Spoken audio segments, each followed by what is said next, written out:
Good evening and welcome to episode 47 of the Tales of Sigmar podcast. As always, I'm your host Chalmers, and back alongside me is my co-host Martin. Good evening, Martin. Good evening, Chalmers, and how are you? I'm very good, thank you. I feel like I've been cheating on you the last few weeks. I didn't like to say, but not only have you been cheating on me, but you've been plastering it across all the social medias. Yeah. If you're going to cheat, you go and do that in private. Discreetly. Go and advertise it. Yeah.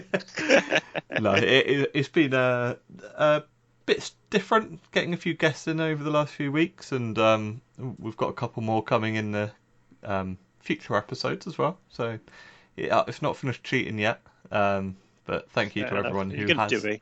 Get it out of the way first. Yeah, I'll get it out before the new edition comes out. And obviously it is Tuesday that we're recording this, and Saturday is what we're going to be talking about, and that was the unboxing of the Dominion box set. And it was quite a good unboxing, wasn't it? Yeah, a little bit different, just a few things in there, and a return of some older stuff, I would say, in a way. Yeah, a little bit. So the preview show, it started with that Era of the Beast Has Begun video, the new edition cinematic trailer, which I absolutely loved. The fact that it had all the kind of artwork from previous books, and they look great. The Underworld Warband box sets, and just lots of different nods to kind of the previous versions of AOS, to then go into that huge scene, and then to see the very first glimpse of the Crawl Boys as well was an awesome way to start it. To be honest, it was there was a few of us watching on Discord, and we were all like, "Oh my god, this looks amazing!" Yeah, we were watching it around at mine, and Tom pointed out, because we were watching it and I wasn't paying that much attention to the background. I was just watching the Stormcast. It's like, oh, look at that. Oh, yeah. And then I started looking more at like the different pictures than I was at what the Stormcast was doing.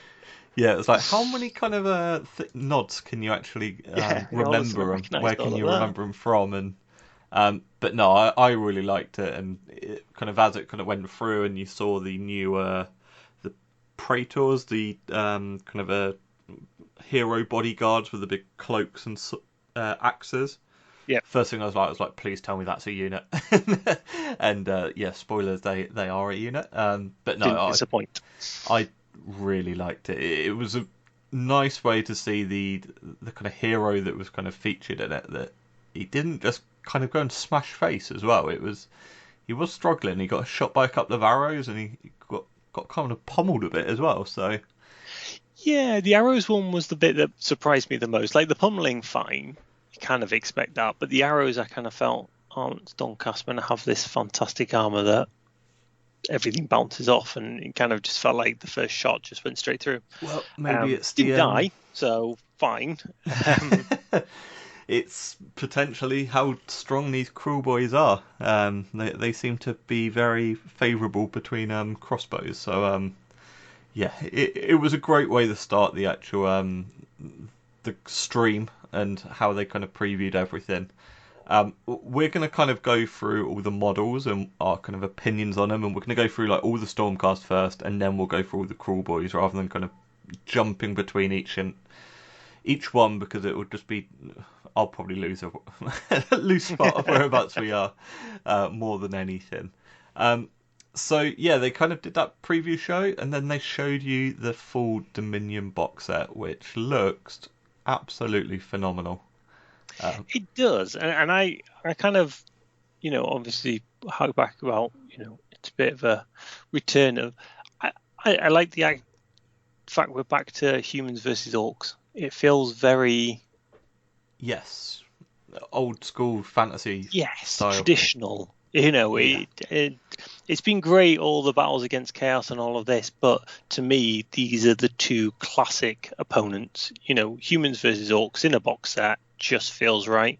Oh, definitely. And they've kind of said that this is going to be a limited release, a bit like the Indomitus box set for 40k, which kind of we did worry a little bit. It was like, okay, like to me, especially like in recent months, like when it's been limited, normally means it gets scalped, and then Joe Blogs just can't get a copy. But they have said that they've made lots, and from what they were kind of saying, they've made enough that it should cover everyone who wants a copy in the initial launch. So I watch hope this so. space for that. Yeah.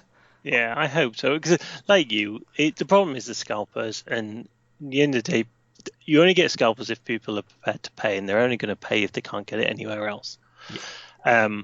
So fingers crossed they've got enough copies. I understand the logic, and I understand that you want to do. There's a hell of a lot of models in this box, and there's going to be great value. We all know that, but they then want to do a starter box, which is going to be more reasonably priced because if you just straight into the hobby and you want to get into AOS, this box is going to be far too big for you. Yes. Yeah.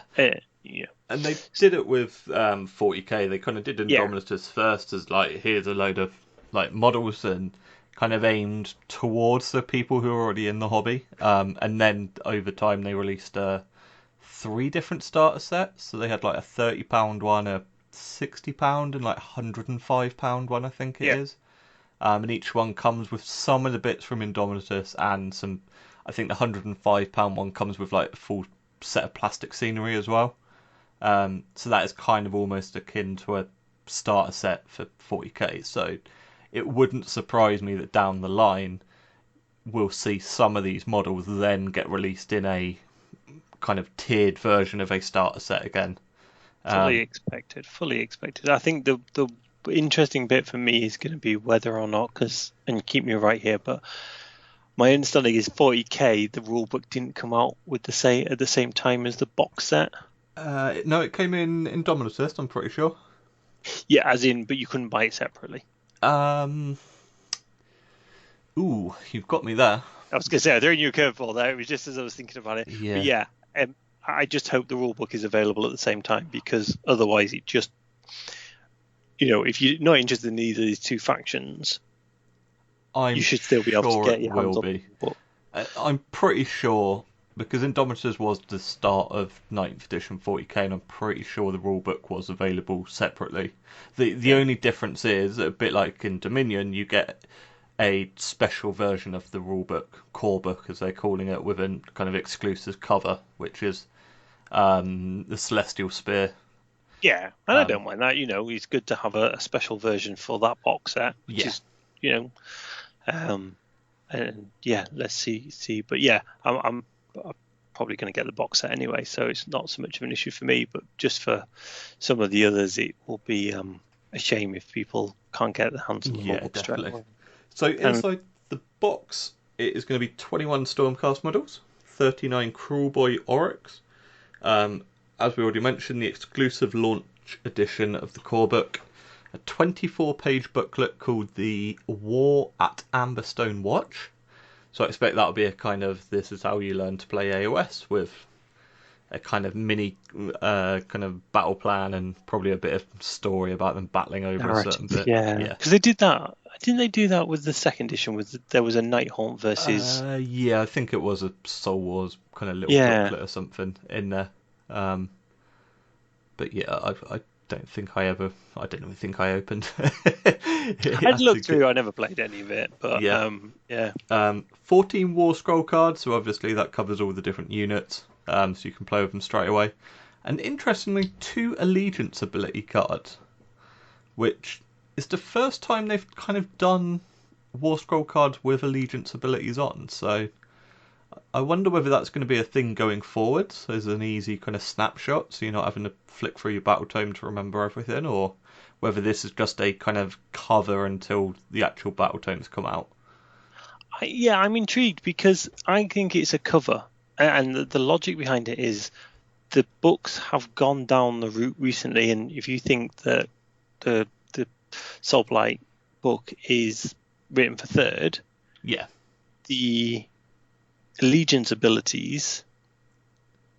Oh, actually, did they break them up per faction? So you had a kind of overarching. You have an overall one, but you've still got a special one. Still got special ones per a bloodline that you chose, and this is something that I was chatting with a couple of friends about on, when was it, Sunday? I think it was. Yeah, it must have been Sunday. when we were talking about the Stormcast book. At the minute, obviously, you can choose your different Storm hosts and Yep. in the book, but you're very much tied, a bit like a lot of the books in second edition, tied to a specific command trait, an artifact, and then that's Yeah. about it. Whereas you look at Soulblight with all the different bloodlines, like they give you a specific kind of couple of allegiance abilities, but then they give you a full like choice of artifacts, Yes. command traits, and I'm hoping that when Stormcast get a new book and maybe the Cruel Boys can have different kind of war clans that they can be a part of, that they have that as well, because then that means that, yeah, I want to do it Hammers of Sigmar, but you're not tied into that one specific command trait. It means some of those lists will become a bit more varied. There'll probably be stronger options out of a kind of potential 6 that you could choose from, but it means you're not kind of going. I mean, I've played Stormcast for ages, and it's like you never really had a battalion that you could always kind of choose to get an extra artifact, so you're always tied to whatever storm host you're running, and that was it. Like it always felt like a tax, didn't it? More Yeah. than anything else, which just it never quite. Yeah, you didn't feel like you gained anything from it. I think it's good to have a Stormhost specific one that you could take, but not force you to take it. Yeah, exactly, and that's the thing. It's I would prefer to have the choice, and even if it meant like you had to choose between 1 and 3 things, like that still kind of gives you enough variance to then mix between them. And hopefully it does mean that battle tomes down the line do go along that, because then it means that you can theme yourself around a specific kind of storm host, enclave, whatever you want to do, but you, like you said, you're not given that tax. However, thinking about it, Daughters of Cain have just had a new book, and they've literally had the kind of very much, this is what you get, and that's all that you can choose from. So There you go. So we'll see how it goes. But I suppose the flip side of it as well is, from what we've heard so far, it appears that they seem to be splitting the narrative and the competitive out a lot more. yes. Like it felt like second edition, they kind of split it out, but there was still quite a bit of crossover. You know, battalions and storm hosts, etc. As kind of a good example, you had that because it was the narrative of the day. But I feel like they may well go down that route and say, right, if you want to be narrative and you want to go down there, you have to take this. Yeah. Whereas if you're going competitive, you can go a slightly different route, which I think would be good. Yeah, we'll talk about kind of Path to Glory. We'll talk about it now, actually, because it was a bit. I was trying to work out exactly where to fit it in, but they did mention that Path to Glory is getting kind of a big revamp. And I think it's going to be more in line with Crusade that kind of came out for 40k 9th edition. It was their kind of revamped narrative version. It's almost like a kind of campaign. And they talked about that you could take territory, you could learn new spells, you could earn artifacts, and you're basically taking this group, a bit like kind of the Path to Glory that was kind of included in all the battle tomes, but no one ever really kind of did much with. Yeah, it was always a bit of a shame with Path to Glory. It was a good idea, poor execution. But the Crusade, I must admit, when 40k came out for this edition, everybody's talking about Crusade, it was the one thing that potentially was going to get me back into 40k. Yeah. I just think the timing of it with lockdown and everything was probably the reason why I didn't go into it. But yeah, I could easily have seen myself doing that, and therefore, if you got that for Age of Sigmar, I think it's just a nice break. You know, we play competitively, we don't play narrative, but it will every now and then it'll be a nice break to go and do, like, I don't know, a couple of weeks of a narrative campaign that you can kind of start and end with some set rules. Oh, definitely, yeah. Like, even if you got a group of 4 of you or something and played it down the club over a few nights, and especially I quite like the thing that they mentioned about like taking territory. If it means you've got this kind of hex grid style map. Everyone loves a map campaign, don't they? Let's be honest, it harks back to the good old days, and yeah, I mean, yeah, absolutely. The mighty empires of Warhammer Fantasy and things like Love that. It. Still, we've still got one down at the other club. It's all Oh, painted nice. up somewhere. Very nice. So yeah, that sounds exciting. I mean, I do hope that it does get a lot of support for it. Because I know, like, for Crusade and 40k, it got a couple of like expansion books straight away from the off. Yeah. But that's I've not really seen. I mean, I don't follow 40k that much, but I've not seen a lot of releases since then. I might be completely wrong there, but yeah, I kind of hope that it does get a kind of expansion down the line. But we are more a competitive focused AOS podcast. That's not to say that maybe in AOS 3 that we do a Path to Glory between couple of us and talk about it on the podcast. Who knows? I definitely think if it is similar to Crusade, then I think it'd definitely be something a lot of people would be up for. Yeah. And but like you say, it's something that you can run down the club. Thing with these things is always you've got to limit it. Like, too many times I've been in campaigns that are meant to go on for like months on end, and then you get maybe 2 months in, all of a sudden half of them dropped out to do other things, and there's a tournament coming up, and you just got to be sensible and say, look, realistically, we're not going to do a massive campaign. Let's just do something small to start with and complete it. Yeah, and if a couple of people want to continue it, then crack on. Yeah. No, that's a kind of sensible option. I think I've fell foul to that in the past of trying to organise kind of, like you said, month-longs, kind of almost like a Tale of Games style. You get loads of people start off and you're like, yes, it's great, and then by the end, or not even end, halfway through, and you're like, I've got 3 of us still doing it. And those kind of Tale of Wargames ones where you build it up bit by bit always seems such a great idea to me, and maybe because it's nostalgia as much as anything else. But again, like I say, you kind of start going down that route, and then, I've got a tournament coming up, or you've done 500 points worth, and you're like, but I want to do the rest. I want to play big games today. Yeah. And you rush through and finish it off, and then that really worked, did it? No. But let's talk about the brand new models and the shiny models that everyone wants. And I'm sure both of us want them as well. So let's talk about Stormcast first. The first one we've already talked about in the past, because it was one of the first models that got revealed, and that was Yndrasta, the Celestial Spear. I'm not surprised that this was in the box.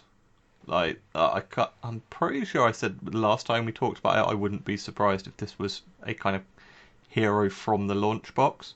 Yeah. And again, they kind of talked about how she is a kind of monster hunter, and she's been sent by Sigmar to kind of go and hunt the monsters, which is obviously in the realm of Gur is going to be a kind of a forte for her. So, my biggest surprise with her being in the box was that there wasn't a big monster on the Cruel Boys side.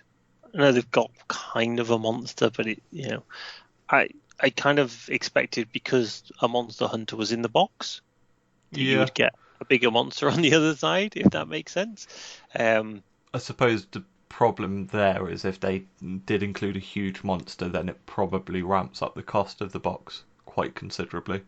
If you think of how expensive like some of the monsters are now for GW. Absolutely. I just kind of felt like that was going to be the logical thing. If you put her as a monster hunter in the box, you give her a monster to hunt. I'm sure she won't be waiting too long, as we'll kind of discuss when we go through the Cruel Boys. We got a brand new character as well, the Lord Imperator, who comes with a Gryph-hound. The one thing I will say with him, so I know the whole story of the new Stormcast army and Grungy helping, etc., is a lot of the Stormcast like aesthetic is very Dwarden. Like the helmet for him, it basically looks like a KO helmet. Yeah. His staff as well. I don't know if you've noticed that the kind of the very top of the staff has got a kind of a Dwarden style head, and the little the kind of sigil for his cloak. It's kind of got a Dwarden style helmet as well. Yeah, sort of. Yeah. Yeah, I can see that. I don't know whether I assume that is kind of like a nod to them, but it's kind of it's just basically a an armored beard, isn't it? And I think that's the bit Yeah. It, because I don't know whether none of the others have got it, have they? I think it's not just that him. I've noticed. No, it is just him.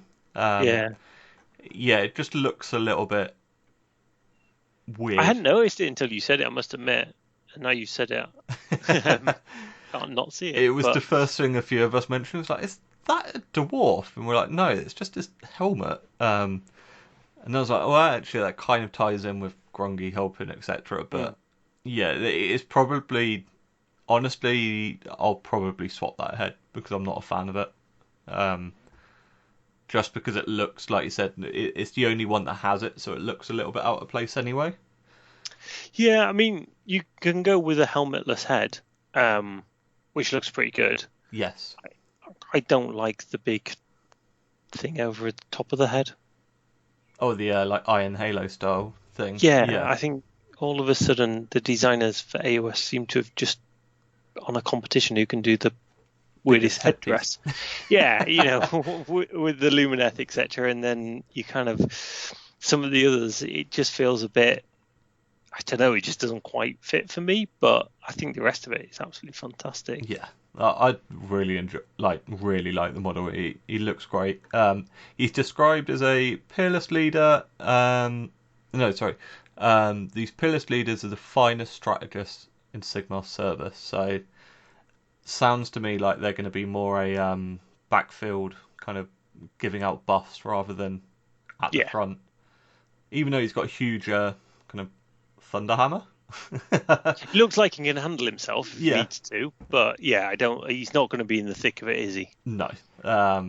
But yeah, he's apparently the kind of he's based on the guy from that main stories, from the main kind of Yeah, cinematic. So in the cinematic, he can actually handle himself quite well. So yeah, he might be something in between. He might be a kind of like a melee guy, but actually buffs up everyone as well. And we'll talk about kind of the rules changes that they mentioned anyway. That probably all the heroes are kind of going to be buff pieces anyway. So um, no, very solid new hero, which is really nice. The next one, which is a big surprise, is the Knight Arcanum. So at the minute, Stormcast have Lord Arcanums, and that was a big thing from the Soul Wars wasn't it? box Yeah, and things like that. But now it's a Knight Arcanum, so kind of shows you those the ranks in the Stormcast, how you can kind of go up through the ranks of your kind of specific roles. Um, I really like this model. I love the mask. The mask looks like amazing. see, I'm completely. I love the model, just the mask doesn't work for me at all. Really? Oh Yeah, no, I really like that mask. It looks, I don't know, really kind of sinister, and that's the way like I kind of see the Arcanums anyway. They're meant to be like these kind of big magic wielding um, guys and girls. I was about to say guys, but obviously it's a female one. it's female on this Yeah. one. But no, I really like the mask. Don't get me wrong, I like the kind of The face. face version as Yeah, well. Yeah, I was gonna say maskless. Yeah, I suppose it yeah, is maskless. But no, I really enjoy that face as well. So it'll be interesting to see how different a Knight Arcanum is to a Lord Arcanum. Um, yeah. Because Lord Arcanum never really struck me as an amazing magic wielder, spellcaster. They were okay, but they weren't top level. yeah, So there was are no, we yeah, nothing that kind of stood out in a kind of oh my god, these are proper. yeah. Now that's not to say that in the next set of rules they're not going to get a massive boost, and therefore these knights are going to kind of be almost the equivalent of what a Lord Arcanum is now, and the Lord Arcanum then gets a decent buff Yeah, to it, which hopefully will be the case. yeah, it could be that the like Lord Arcanums go up to a 2 spellcaster, Yeah, and then Knights become a 1. yeah, would make more sense. But yeah, kind of it was a nice surprise, and it is that was my worry when like obviously new Stormcast was coming. It was like how many different kits can they actually bring out that are kind of different, if that makes sense. Like how many new versions Yeah, of I stuff. think they're gonna there's still plenty in the chamber. Oh, 100%, Quite yeah. literally. But yeah, I think lords, knights. Yeah, Yeah. I see The plenty coming. hierarchy will definitely come into place Yeah. in this. Next up is my personal favourite model from the whole entire box set, and it's the Knight Vexler with the banner of Apotheosis. Sorry. Yep. That is phenomenal. Like, absolutely stunning. I am a massive fan of Battle Standard Bearers anyway from original fantasy days, so it feels like over the last few armies that have come out that Battle Standard Bearers are kind of coming back. Does, doesn't it? Because there's one on the other side as well, and it does feel like we're getting. They're not going to get classed as that, but hopefully they're going to become more and more in armies going forward. The Lumineth got one as well in the second wave as well, that huge banner. So yeah, I'm just thinking I can't think of anything in the Soul Plate side, but no, the Blood Knight's got a few banner bearers, but nothing kind of substantial. Like it's a standalone character. Not single one. But still, you're right. It's a good nod back to it, and hopefully they are actually worthwhile having on the tabletop because it is fantastic. And this one, again, I would prefer it if they gave us two banners, one pre-done and one just a nice, clean, smooth banner. Yes. But I've got less of an issue with a standard bearer having a printed. Yeah, Kyle in the group on Discord when we're on it, he was like, "Please tell me that's actually molded because I don't want to do freehand." I was like, "Yeah, don't worry, it'll be molded." It'll be molded. Yeah. I was like, I don't think anyone's expecting to be doing that big a design. But like you said, down the line, someone might create their own version to then stick on. The only thing that really bugs me with this is the bent pole. Yes. And it was the first thing that I noticed, and it's every time I see it now, you can't unsee it, can you? But I'm sure that's just probably everyone's been picking it up and going, "Oh, this is nice," and then they go, "Can we take the photos now?" And someone's bent it out of place. But like I said, this is my personal favourite model from the whole entire reveal, so I'm very much looking forward to painting this up, and I'm definitely going to take some time putting some work in on that banner to get it to the same, well, try and get it to the same quality as that. It can but try. Yeah, can but try. I was looking at it, I was like, I can see what they've done, like the edge highlights and stuff, and then I was looking at the kind of the non-metallic metal gold like outline and everything. I was like, I don't know how they've done that. Bit of contrast, I'm sure it will. Super smooth. Yeah. I've not got the patience for that, so we will see what I can do, but I expect it will probably be Retributor armor and whatever else I can find. Next up was the Praetors that we already talked about, and they're the elite bodyguards, and apparently they are soulbound to heroes that they are charged to protect. So I'm going to go out on a limb and say that when you take these, you've got to say who they're protecting, potentially. Makes sense because, like you say, they're soulbound to a particular hero. I wonder whether or not, they're almost as like certain heroes. It will be on the hero's wall scroll that says you can take these. Yeah. Or like you say, because again, are they going to be available for all heroes? Are they protecting knights, or are they only going to protect lords, or is there going to be something like that for it? But yeah, I would hope that they are connected to a particular character and they defend that particular character. I do wonder whether we're going to get mounted ones in the future, because just thinking how many mounted characters there are, that would be quite cool. Yeah. You're very much limiting yourself if you're going to say, right, they've got to go to characters.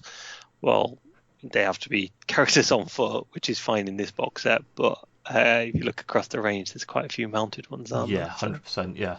No, that would be quite a cool option actually. Having them, they could almost be like the evocators of this edition, where you've got them on Dracolines or Yeah. something else new, but you can also get them on foot. I just love the axes. They look proper beastie. Yeah, and I do like the one walking forward that's just pulling its sword, because Yeah, I love that kind of pose and just dedication. He's just walking forward. He's just about to just do what he needs to do. definitely. Capes, like I wasn't a big fan of him to start off with, but the more I see him now, I'm actually I quite like him. I just thought they look a little bit like impractical, as if thinking this Yeah, was real life. But um, yeah, the more I see them, I'm like, actually, no, they do look quite cool. And if they are adds the a, kind of hero bodyguards that they're meant to be, they kind of probably make sense. yeah, it allows the sculptors add movement and kind of. My biggest issue with cloaks is painting them. Yeah, I just, especially ones like this where you've got to get in underneath the armor to get to some of the bits at the back, etc. They can be a bit of a pain to paint. Like the back of it is fine, yeah. You kind of just build up the highlights a little bit, but that white's never easy to do at the best of times.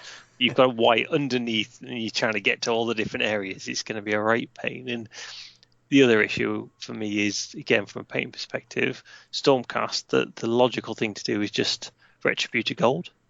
yeah. But then when you look at it, you're just like, do I spray this retribute gold? Because quite a lot of this is, if you think the entire back's going to be the cloak. Yeah, Actually, the trying cloak's to get the. probably got as much surface area as the gold has now. I'm going in that dilemma at the minute with a few models. Because spoilers, I'm doing a new Storm host. Storm host for AOS 3, and I think I'm going to be doing Hammers of Sigmar just because I love the gold and blue. It's such a Yeah, iconic look. But yeah, I've kind of got out some. Well, rummaged through my boxes and found millions. yeah, probably about 1,500 points of Stormcast that are just like unpainted. I was like, oh, well, they could be the start of the new army. um, There you go. but it's yeah, working out exactly how to do it. Like you said, it's kind of the go-to would be paint them all, spray them all gold. But with certain models, like I've got the Arcanum on Griff Charger from like a Yep. spare one from the Soul Wars box set. I'm like, well, I don't really want to paint that all gold because like the whole Arcanum isn't. Sorry, the whole Griff Charger isn't going to be gold. Yeah. Um, but then you've got to kind of then paint all the gold on the armor anyway for the hero, and you're just like, well, what is the easiest way of doing it? And for these, exactly like doing that white inside on the cloaks is going to be not impossible, but it's going to be a pain to cover up over a gold primer. Yeah.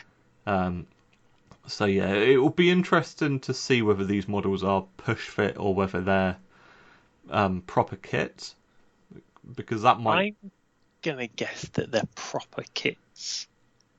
And the reason for that is, and I could be completely wrong, this clearly isn't a starter set. Yeah. Now, having said that, I'm pretty sure the 40k one was push fit. Yeah, so I think it's going to be a kind of hybrid because they have said like there's a lot of kind of options of having heads and bare heads on this, but then they previewed. So when they did the actual unboxing, they showed the sprue of Yndrasta with the Celestial Spear, and on there was some of the Annihilators and a couple of other characters or like troops or something. Yeah. So it wasn't like a standalone, oh yeah, we'll release this and then we can just split them off and do blah blah blah and release them all as separate box straight away. However, it could be that, as we've kind of talked about, when you get the different tiers of releases, that Yndrasta and whoever else is on that sprue might become like one box set and that's Yes. it. Yes. Standard troops become push fit, but some of the others aren't. Yeah. Because And if they manage to do the Celestial Spear as push fit, then that's pretty epic. yes, yeah.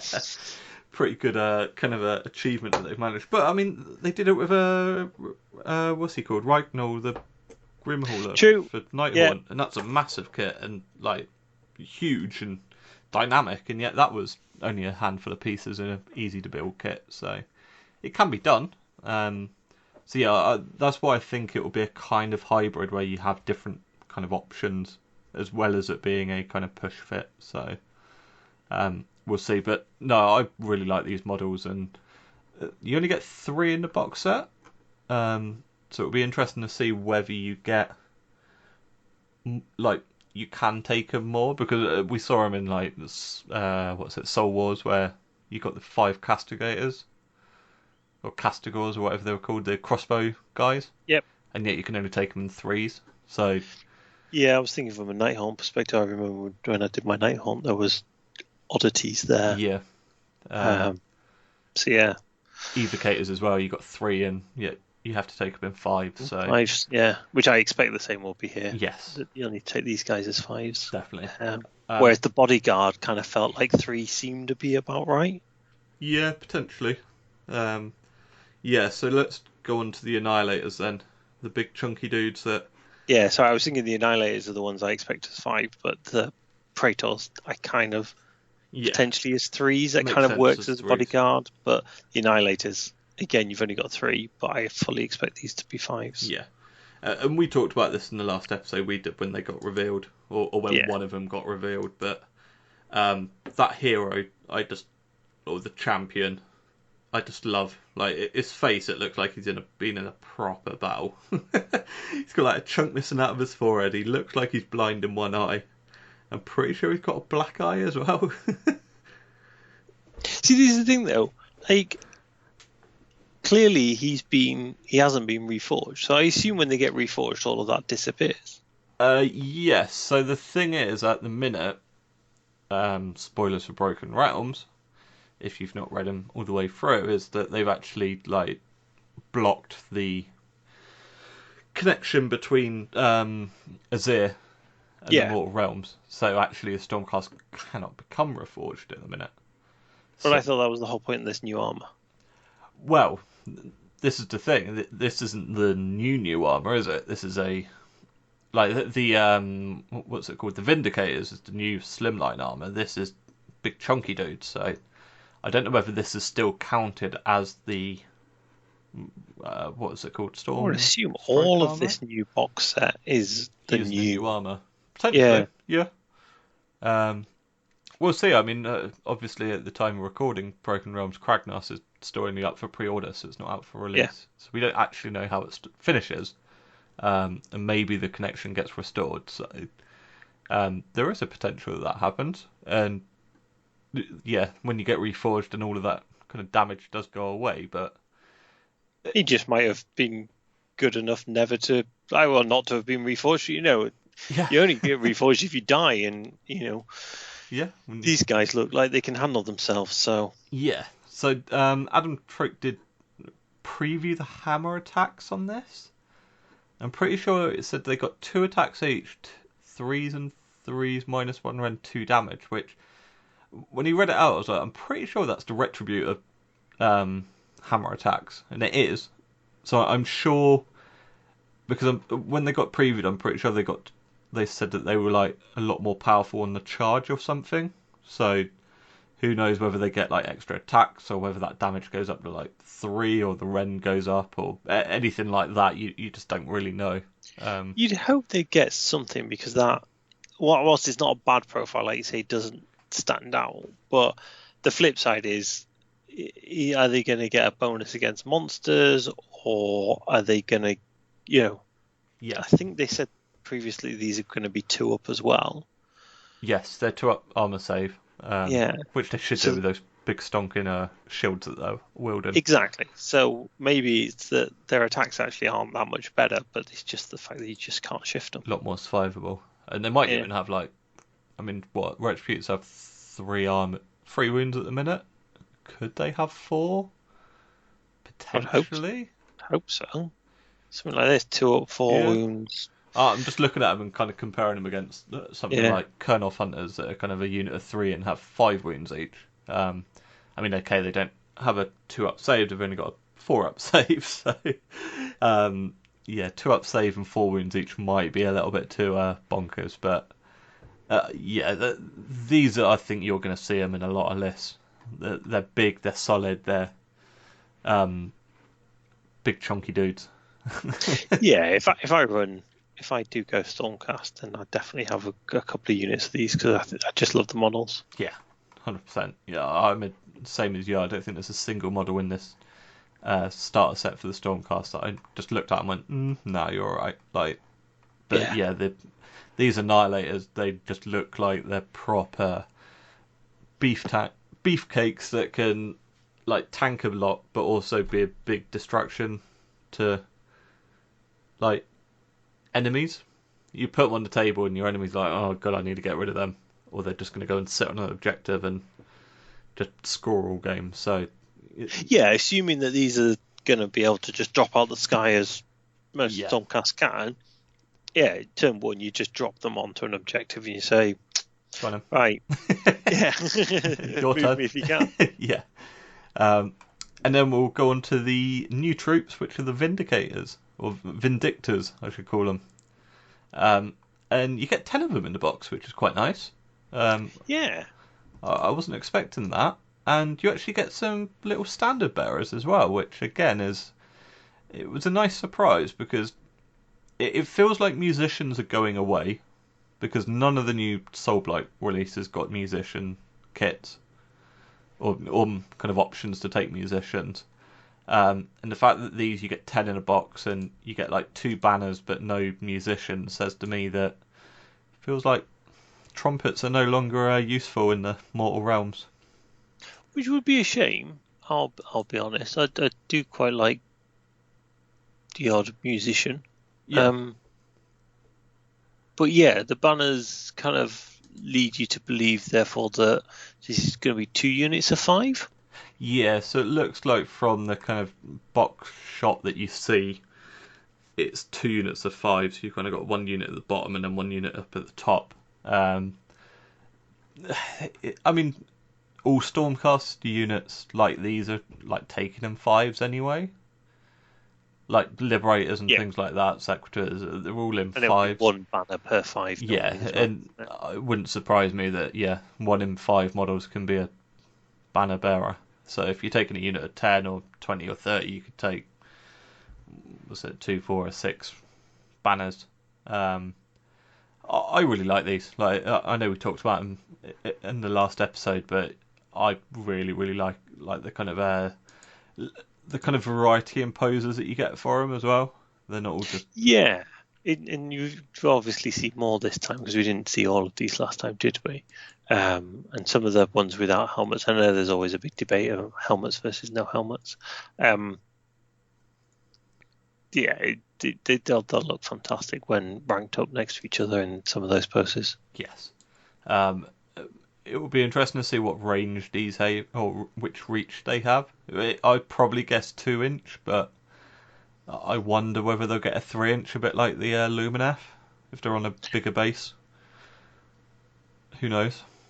Yeah, I wouldn't. Yeah, 2-inch feels right. 3-inch would feel a bit silly. Yeah, only elves carrying 20-foot poles can get 3-inch reach. I think they 3 inches fair with them. But yeah, these guys, I would hope doesn't get 3-inch because I think you're going to see some cool looking armies, like you said, like ranked up. You're going to kind of get a very militaristic looking kind of phalanx of troops, like especially shields up, like spears out, and then like the guys over the top as well. So I kind of hope that you can kind of pose these in different ways, or if not these ones, then they release a kind of separate future ones you would expect you can pose in, so you can kind of have like that rank and file with, like you said, like shields up, spears out, and then the guys behind kind of getting ready to stab over the top. So overall, I think for a starter set, or not a starter set, but for a new edition box set, that is a very solid looking group of models. Absolutely. Yeah, and like we say, it's obviously the start to expand into something else. You've got the standard mix of characters and troops, and a nice blend of different troops. So Yes, but that's not all. So there's another side. well, that's not all for the Stormcast, because they revealed even more models that were coming post Oh, we're going that Dominion. way, yes. And they announced another hero, which is a Knight Judicator with 2 Gryph-hounds, which I wasn't I didn't really expect anything like this, because you've always got obviously the Judicators by themselves. Yep. And then, to me, the next one up is a Knight Venator, the guy with the big wings and the big bow. So to actually get a Knight Judicator, again going back to like Lord Arcanum, Knight Arcanum, kind of shows you that kind of a hierarchy and development of heroes. Do we think we will ever see a Lord Judicator? And how big is his bow going to be? Potentially. And in the same version, do you reckon we'll ever see a unit of Arcanums? Who knows? Probably. Well, they've already kind of got a unit, haven't they? You've got Evocators. Evocators. Yeah. But yeah, the fact that this is a Knight Judicator, it's his bow is absolutely ridiculously massive. Yeah, that's going to have either an excessively long range or be extremely powerful. Yeah, but I really like this. The fact that he comes with 2 kind of Gryph-hounds says to me he is a kind of hunter and a hunting guy. He has his like little pack dogs to go along with him. Yeah, Gryph-hounds are always a funny one, aren't they? They seem to be pushing them quite a bit in this episode, because your other character's got one. Yeah. The Lord Imperatant, he's got one. We'll see how useful they really are. Yeah. Hopefully they are, because I kind of feel like they're all over the place with Stormcast, but you rarely see them on the table. Yeah, they're normally kind of, a lot of them you get as a free drop with specific characters, and then they're just counted as a separate unit that can just run around and do whatever. They're an annoyance more than anything, because it's like, I've still got to go get rid of that one model. Otherwise it's going to go run around and go score objectives. But yeah, I know what you mean. Like there seems to be a big push for Gryph-hounds, and I do hope that they do get a little bit something extra. Something meaningful. Yeah. And just make it worthwhile. But yeah, this model looks like great. I wonder whether this is going to be a kind of easy to build kit. Like, I think, yeah, it kind of looks like it will be. As a kind of the next steps from you've got the starter set or you've got the Dominion box set. Here's the next step to go. Yes, yeah, I think that'll be the logical. Like, this is also part of that. Yeah. Overarching piece. And the same as the next one, which is the My Future Army Stormstrike Chariot. Yes, fantastic. I love this. I kind of joked on Twitter, like, I think I'm going to be doing an army of Stormstrike Chariots, and then Ben Johnson was like, yeah, I think I'm doing the same. And I did say I'd race him, but he's probably already got it built and painted, so I'm losing a battle there already. But the aesthetic to it is just it's brilliant. It's very old school military, Greek, Roman. Yeah, it kind of fits in with the Vindictors or whatever they're called, the new troops that we were just talking about with the kind of shields and spears. Yeah, they kind of have that same kind of feeling, like you said, the kind of very Greek Roman style look. And apparently you can swap out I think they said it was the bow you can swap out to have a kind of more combat javelin or something, or a spear, celestial spear or something they said. All right. So you kind of got a couple of options, weapon options. Yeah, if it's possible, and this is an easy to build kit, which again, like we said, it kind of would make sense that this is a kind of little additional like 15 quid set. Yeah, I could definitely do an army just pushing them around. Hopefully get a hero with like a bigger version of this. Yeah, the one thing about these that will be interesting is to see whether or not they kind of look like quite lightly armored, harassing kind of stuff, and I wonder whether you could even do a full army of them without of any real meaning. Do you know what I mean? Kind of like You don't need they look meaning. like they're going to Rule of be. cool over everything. That's what I did with my Slaanesh chariots. Now what I do here. Slash chariots were good though. No, this was pre-book, before Fair book. enough. So I'd love to see a full like. Well, for me, it's more you just do a full mounted army. You know, yeah, those yeah. with the rest of the Some mounted troops. Drakov cavalry and Yeah, like Star Drake and yeah, could be quite a cool looking force pushing across the table. So yeah. I've still got my 6 evocators in a box somewhere that I bought off Lee that I never did anything on with. So Dragonite, yeah, yeah. maybe they come out in the end. No, it's I really like this. It was kind of very left field. Like I don't think anyone was really expecting a No, Stormcaster chariot. but why not? But yeah, exactly. Why not? Because it does look really, really cool.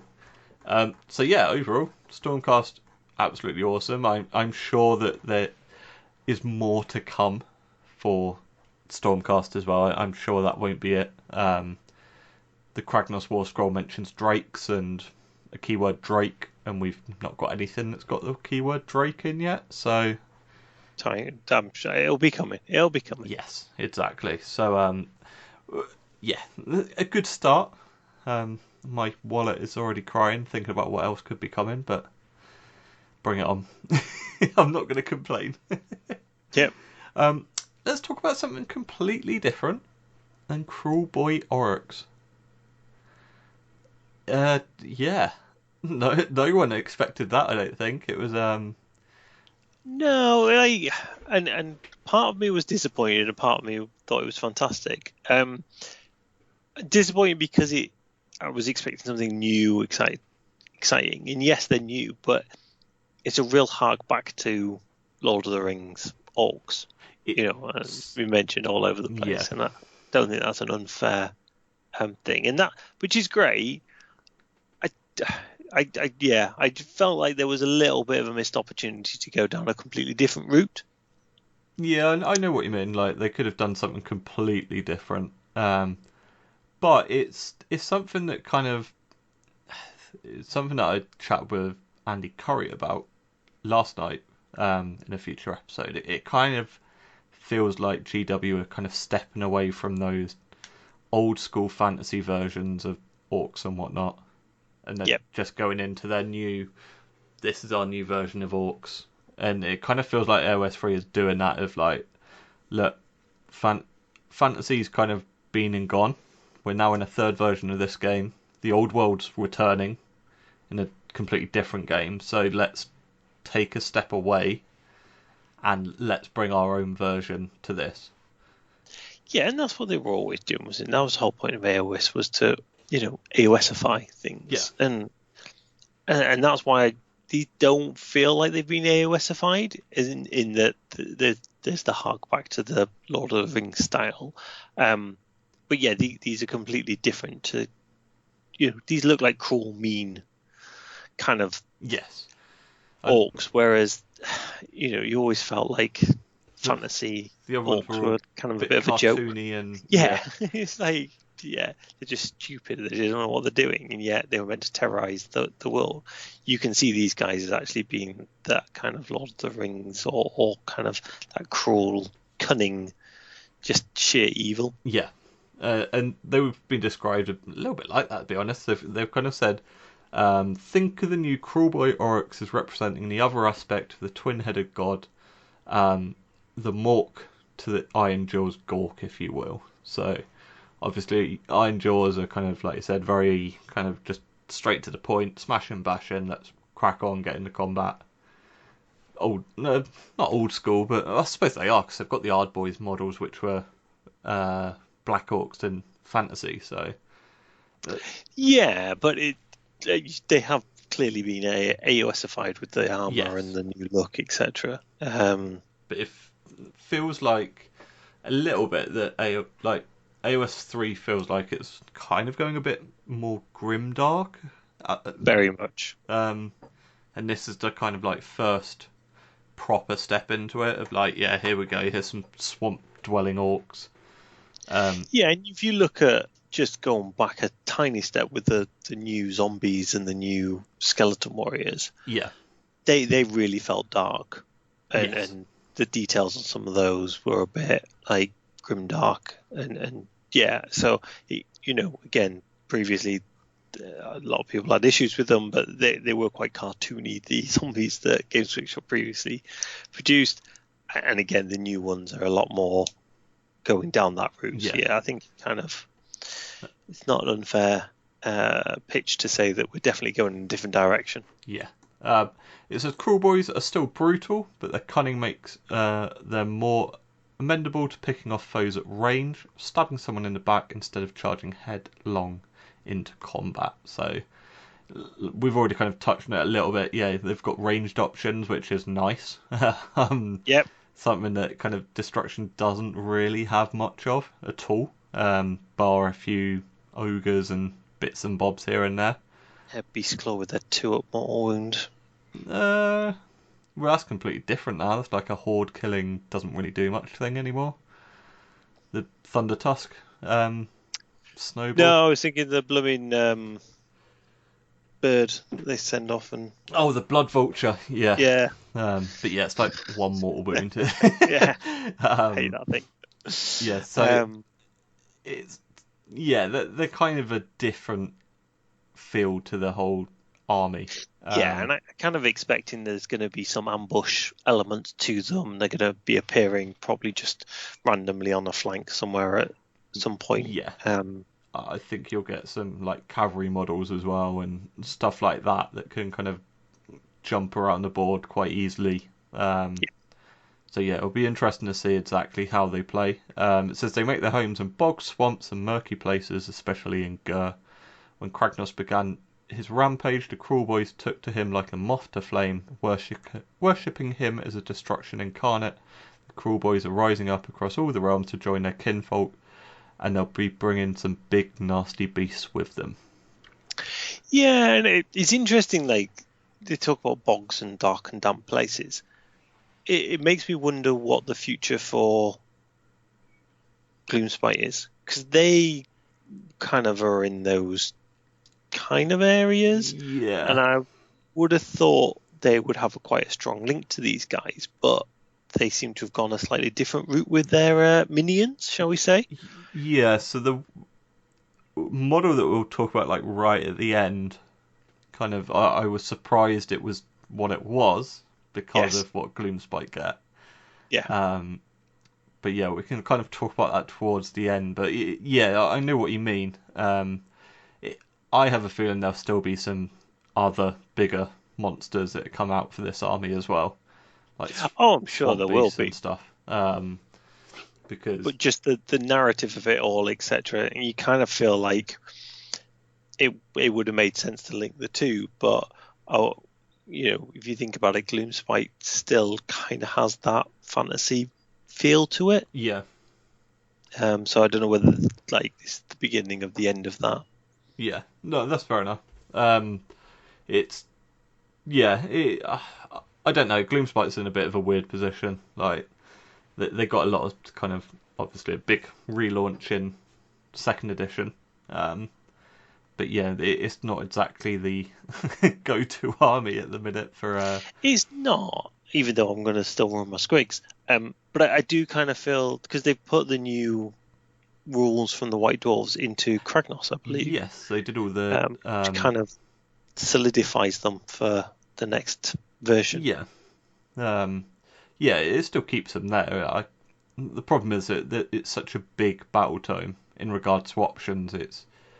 I don't think it's a bit hard to give them anything new without kind of bloating out the battle tome. So, yeah, it will be interesting to see what happens to them down the line, and see whether they do kind of get some new life breathed into them, or whether they can be taken with this army. I mean, I didn't hear it, but apparently they said that you can take Cruel Boys and Orc Warclans, which... Yes, that was the suggestion, was that Orc Warclans will now be all three elements, as opposed to just what is it, Ardboys and... Iron Jaws and Bone Splitters at the minute. But yeah, I mean, I was a little bit like, oh, really? Because this is the whole thing. They're meant to be like the complete opposite to them and rising up as their own faction. Then it's like, oh no, but you can take them completely different looking models. And I think it's how much of this is going to be competitive, how much is narrative. Because from a narrative perspective, it kind of makes sense that all your big war as such is going to have these guys in as well. yeah, At the end of the day, they're all orcs. They're all worshipping Gork and Mork. They're all going to follow the same kind of thing. But yeah, like the aesthetics of it all will look a bit of a mishmash. out of place. I'm sure we'll kind of get some more details over the coming weeks before the launch. So, yeah, I don't want to speculate too much because you don't really know what they have planned going forward. I'm sure that they will, as we said, kind of talk about it. I mean, I think you'll see a lot of these taken just as a pure Cruel Boys army. I think they're too cool not to just take them as a pure army. But yeah, you don't really even see these days Iron Jaws mixed. You don't tend to see Big War at all, do you? Tends to be. I think you do. It's one probably or the other. Big War. I think is the kind of strongest one out of the whole lot. I think the problem is what a lot of people do. They'll take an Iron Jaws army, but then run it as Big War because Big War is better than Iron Jaws and Plane Splitters. But as in, you don't tend to see both in the same army. No, you normally get like one or two. Like I think it's the Wargog Prophet because he gives you like 3 Big War points a turn or something. So he's like literally the token token guy added in just to give you the extra point. So yeah, it will be interesting to see how it all works. But I think you'll see a lot of people just running pure Cruel Boys because I think they'll just get a lot of toys and lots of fun bits that kind of. And it does, yeah, because it does make you wonder. Does this mean that we're going to get another Warclans battle tome? Doubt it. I imagine these are going to be in a battle tome by themselves. Yeah, and then if that's the case, then you need an FAQ for Orc Warclans to say, oh, you can add these all in, and these things give you these points, and these do this and that, and then yeah, it just gets a bit weird, gets a bit bloated and messy, and not very new player friendly. If you've got to go through loads of FAQs to work out exactly what you can and can't do, so yeah, we'll see. But let's talk about the models because, as we mentioned, they are amazing. First one is the Killer Boss on Great Gnashtooth. And this is something, especially the Gnashtooth, is something of a nightmare-fueled dream. In regards to... Just a nightmare. Yeah, it's kind of... It reminds me of the... what was the Ford world? The Brood Horror for Skaven? Yeah, bit. I kind of see that, yeah. It's like a kind of... Yeah, I'm trying to think of the animal that it reminds me of. It's what's it called? A mole rat. Yeah, I think it is a kind of mole rat style thing, like furless, but this kind of horrible face. Yeah, ugly. But ugly in a good way in this bit. Oh, absolutely. But yeah, I mean, it's what you would expect. Yeah, and with this being a great Gnashtooth, that's why I kind of mentioned earlier on about the potential of cavalry. I wonder if you'll get a Gnashtooth unit that are kind of smaller versions of it. But this is yeah, maybe. It calls it a boghound. It's interesting because it says these influential killer bosses often ride a ferocious boghound into battle. Yeah. So I'm not quite sure what the link is between a great Gnashtooth and a boghound. Well, I suppose because they live in swamps and bogs, so it's probably just called a boghound as a kind of. Boghound's the human name for it. Yeah. But Gnashtooth it's actually is their called a name great Gnashtooth. Yeah. Like I said, maybe you'll get like Gnashtooth Riders or something like that. But yeah, it's very like you kind of mentioned and already alluded to quite a bit. Very old school in regards to like the shield especially. It's a very kind of old school style shield. Not a big fan of the shields. I don't know why. I can't put my finger on it. but there's something about them. I don't know. But again, with all these things, once they get painted up and you see them out in the real world, like they always look totally different. But the scenery that it's on, that was the bit that was spoiled, wasn't it? Yeah, that was a part of the rumor engine. Yeah, The kind of claw on the very back of the what do you call it? The ruin bit. and that links to what the Celestial Spear's on. It's the Yes. same piece Yeah. of scenery as such. Yeah. So they kind of like complement each other in Yeah, a kind of way. ugly In and a way that you beautiful way. can, yeah, Yeah, in a way that you can between an orc and a stormcast. But no, I do really enjoy it. Like, really like him. It took me a little while to work out the whole like proportion of the body from the way you see where the armor is and his legs are and his well, so arms. I suppose that's one of the biggest talking points I've seen on these is the fact that their arm, like their legs are very stumpy.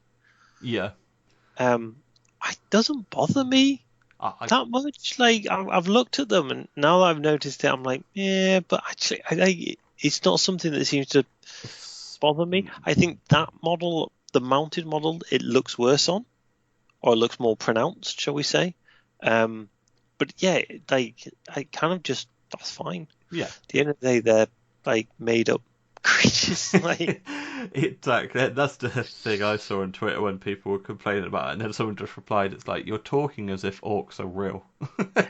And it's like, yeah, 100%. Like, if you don't like it, don't like it, but you don't need to keep going on about it because it's not going to change.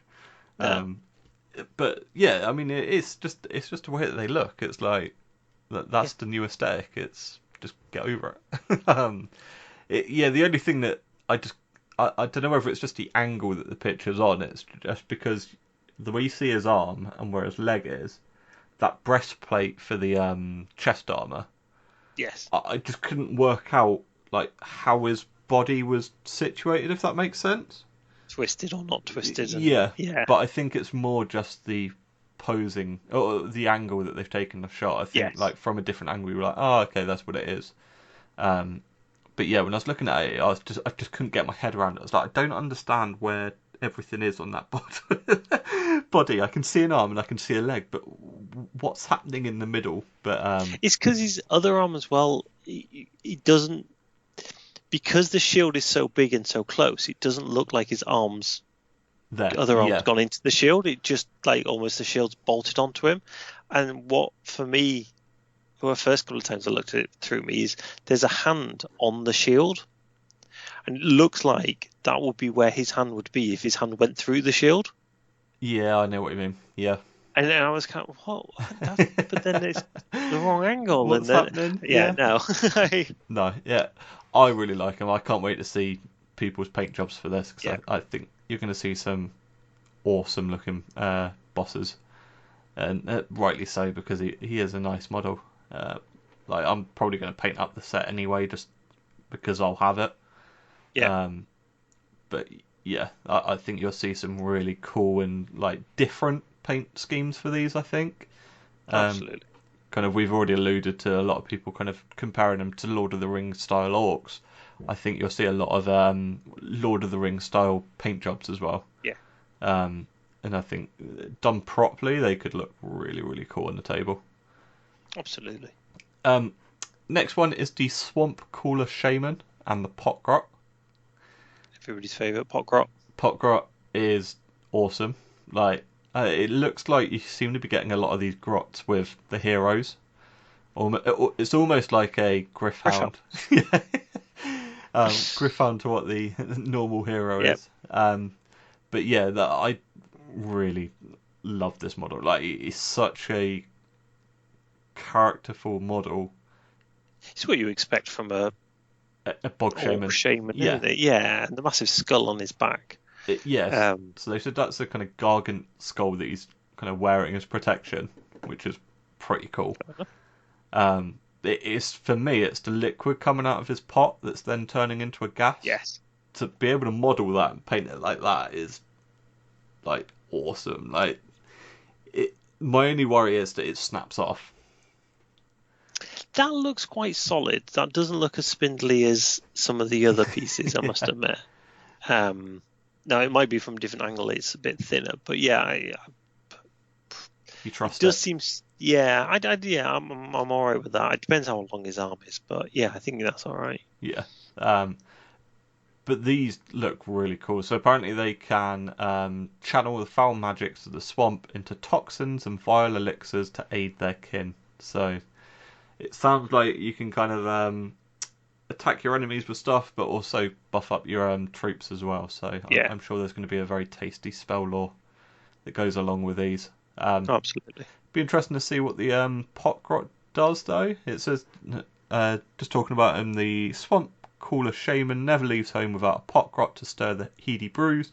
You just know that the grot's the life of the victory party. So whether like if he's alive, you can cast an extra spell or like extend the range or something like that that might give an extra bonus. You never know. Um, but yeah, I hope so. Again, I hope that there's something that it gives you. yeah, it is such a cool little model.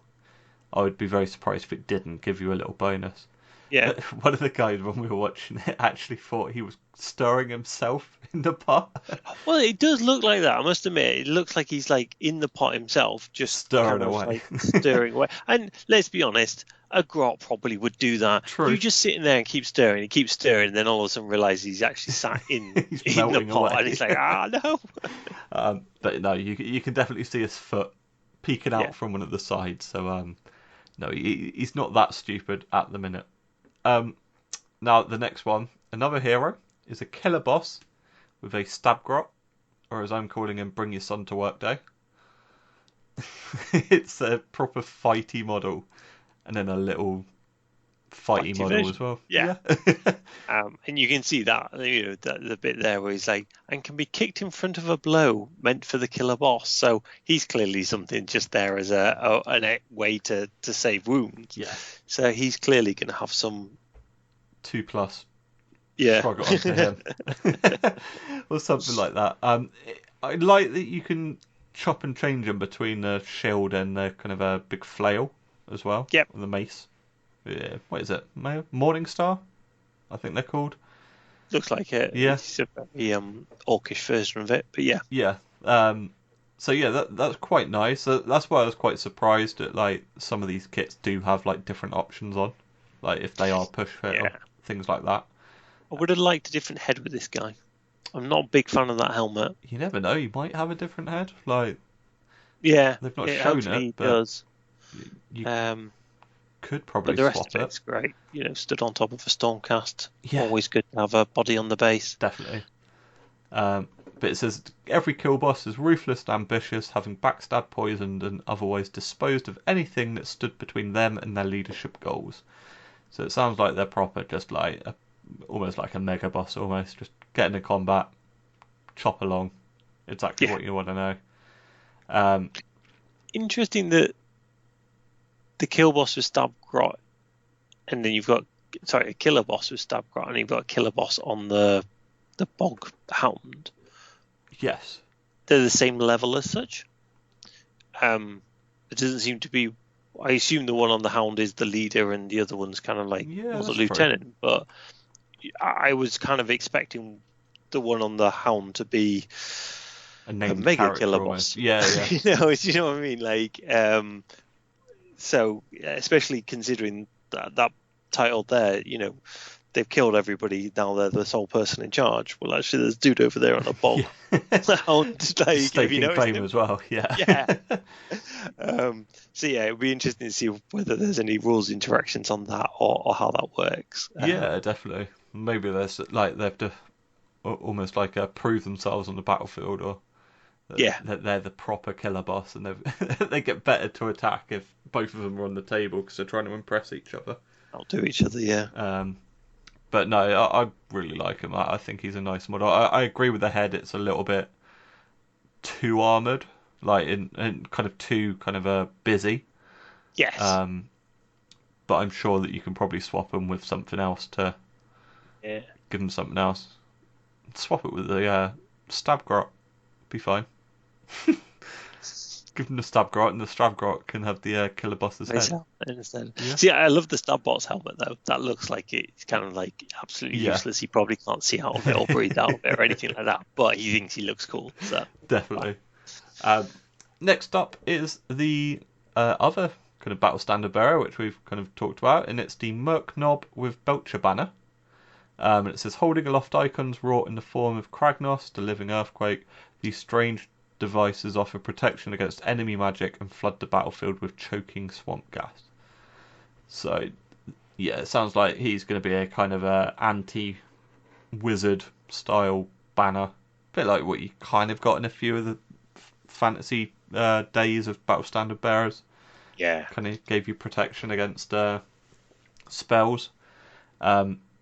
It's the head I like. Like, the head is that kind of just gives you the proper.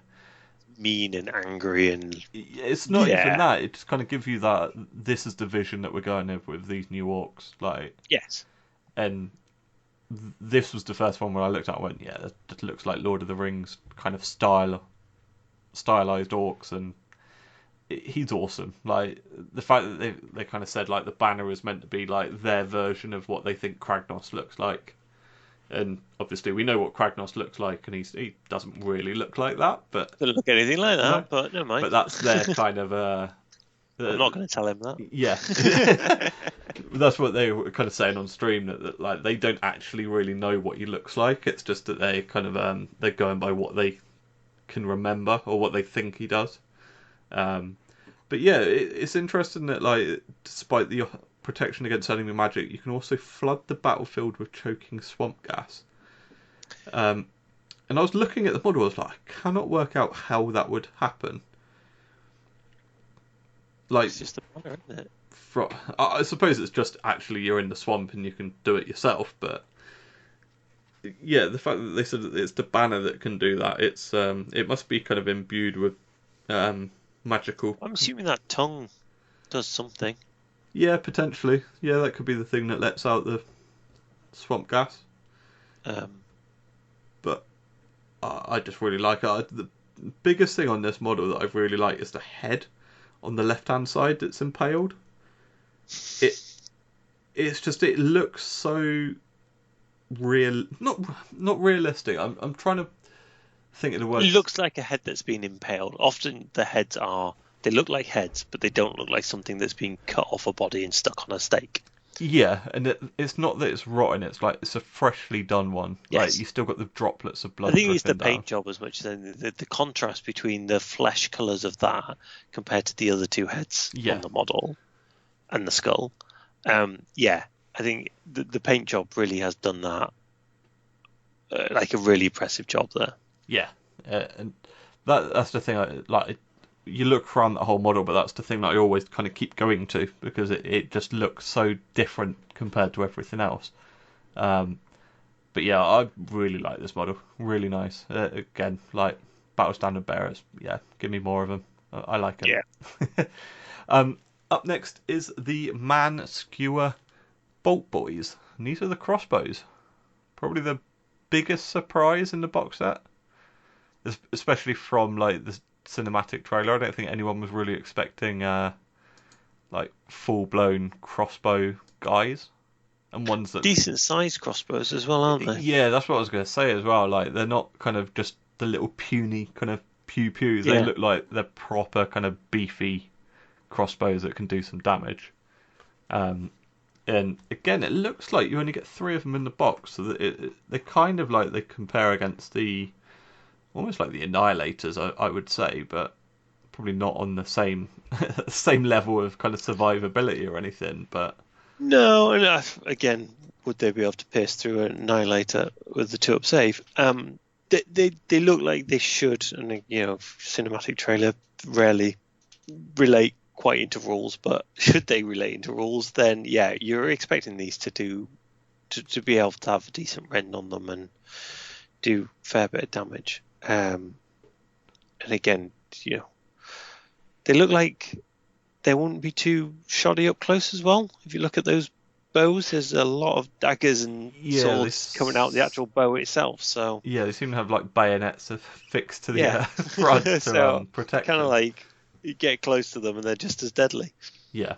So no, I really like these. It'll be interesting to see like what a proper unit box set looks like for these and what options you get, Yeah. and whether you can kind of equip them with different style crossbows, or like whether they get special weapons or anything like that. I think they could be. I think you'll see these in quite a lot of armies. Still feels like the shooting meta is still on point, and the Yeah. orcs have just kind of joined the party. It's going to be interesting to see what 3 does. I know we're going to touch on rules later, but what 3 does about the shooting meta and whether or not Yes. it allows it to continue or does something different with it. Yeah, definitely. And what you can actually do to counter it as well. So yeah. Next up is the Gut Rippers, and these are just the normal troops. And Yep. I really like them. They're a lot less armored to the other guys, so you can kind of see like the proper proportions of the bodies there, and see like the long bodies against the legs. I actually really like these. Like I wasn't 100% keen on them when I first saw them, but actually kind of looking at them again really gave, like, you kind of see exactly how unique each of them look. They definitely are. I think the main thing with these and the next set of troops as well is there is a lot of detail on these, which is great. But it'll be interesting to see. The assumption is that these are going to be Horde army. Yeah. Maybe they are, maybe they're not. I mean, if you look at the numbers of these guys, you've got 10 of these, and you had 10 the Vindicators. So maybe they're not. Maybe it's only if you start including the grots that you kind of go down the Horde route. But yeah, they're individual. They've got a lot of character. They look fantastic. But you're going to take ages painting a block of 30 of them, or Well, yeah, that's the point, isn't it? If you're having to paint up big blocks of these, you're going to see most of the details not just going to be ignored, and that's the shame with it, really. My issue is the shields. I don't know what it is about. I think it's probably because they look like flattened squigs. Yeah. Which insults me. Like, and again, maybe it's just the color. If you did the shields are different, I know why they're red, and it kind of makes sense for them to be red. But I'd probably do the shields a slightly different color and see how they come out. How they look, definitely. It says that they're armed with poison blades and scare shields, so I expect like scare shields will probably make you like -1 bravery in combat, and then maybe 6 to hit, do mortal wounds or something if they've got poison blades. Kind of makes sense. Hopefully the bravery makes a difference, but yeah. But yeah, overall really like them. It looks like that they're all with these kind of big spears, so it'll be interesting again if they get a separate kit whether they have different weapon options. So then the question, I suppose, is: are we going into a spear meta? The age of spears. Is this a thing? Maybe, because we mentioned the Lumineth before. The skeletons have all got spears. Is this the age of the spear and the sword is no more? The trusty spear. Why not? Nobody's rocking swords anymore. Maybe there's a metal shortage. That's why they haven't got any instruments at all. It's like they can't afford swords. They can't do instruments. It's like a bit of... Who has actually got a sword in here? They just seem to be daggers or spears or axes and hammers. The Merc Knob kind of has a sword. It's a serrated sword. The banner guy. That's not a sword. That's not a sword. What do you think? That's not a sword. Your Knight Vexiller's got a sword. I'll give him that. Quite literally, the rest of that is the only one that's got rocking a sword. One of the Praetors is about to pull his sword, but nobody else in this box set has a sword. Yeah. There we go. Hot take for you all. Where have the swords gone in Age of Sigmar? Yeah, I'm telling you, metal shortage. Because they had to forge all of them new Stormcast armour, so that's what's happening. Grungy went and stole all the metal, did he? um, um, and the final set of models, and you get another. I think you get 20 of 20 them. of these Yeah, guys, 20 yeah. of these guys. The Hobgrot Slitters. Hobgoblins. Hobgoblins are back. And it says, allies of the Crawl Boys, Hobgrots lob strange explosive devices and wield wicked daggers to deadly effect. So they have. And they do have a musician. Do they? Looking at the picture, yes, there's a drummer boy. Oh, okay. It's the first musician in. So that's your theory's shot. My theory of no swords is still going, but Yeah. I just hope they don't get confused. My first thought was like they've obviously got grenades, and he's hitting the drum with something that looks like a slightly grenade. longer version of that. No, you can see what's going to happen. You can see his grenades are hanging down from the side. So Picks up the wrong one, tries to hit his drum, and there goes your unit of 20 hobgrots. Yeah, these are. They took me a couple of takes before I liked them. I wasn't the biggest fan of them when I saw them. I thought they looked a little bit weird. But actually, like now that I've seen them and I know that they're kind of hobgoblins, it kind of makes sense. They're like small, stunty, but goblin. I love the skin colour. Yes. I'm assuming that it's going to come out as a new paint because I have no idea what that is. But yeah, I think the skin colour looks fantastic on them. It's that kind of green but yellow. Yeah, creamy, yellowy, greeny. Yeah, I know what you mean. It's a strange colour to be doing. Yeah, and I think that's what makes them look a little bit like ooh. But I really like it, and yeah, I mean, apparently they mentioned, I missed it, but something around that the armor's provided to them by essentially Chaos Dwarves. I saw that. I've seen a lot of people getting excited about that, going, "Oh, they're coming!" It's like, well, are they? Like, it says that they're allies of the Crawl Boys, and yeah, okay, they get their armor supplied by them. It doesn't mean that Chaos Dwarves are coming anytime soon. Yeah, some people like to hang on to these things. True, yeah.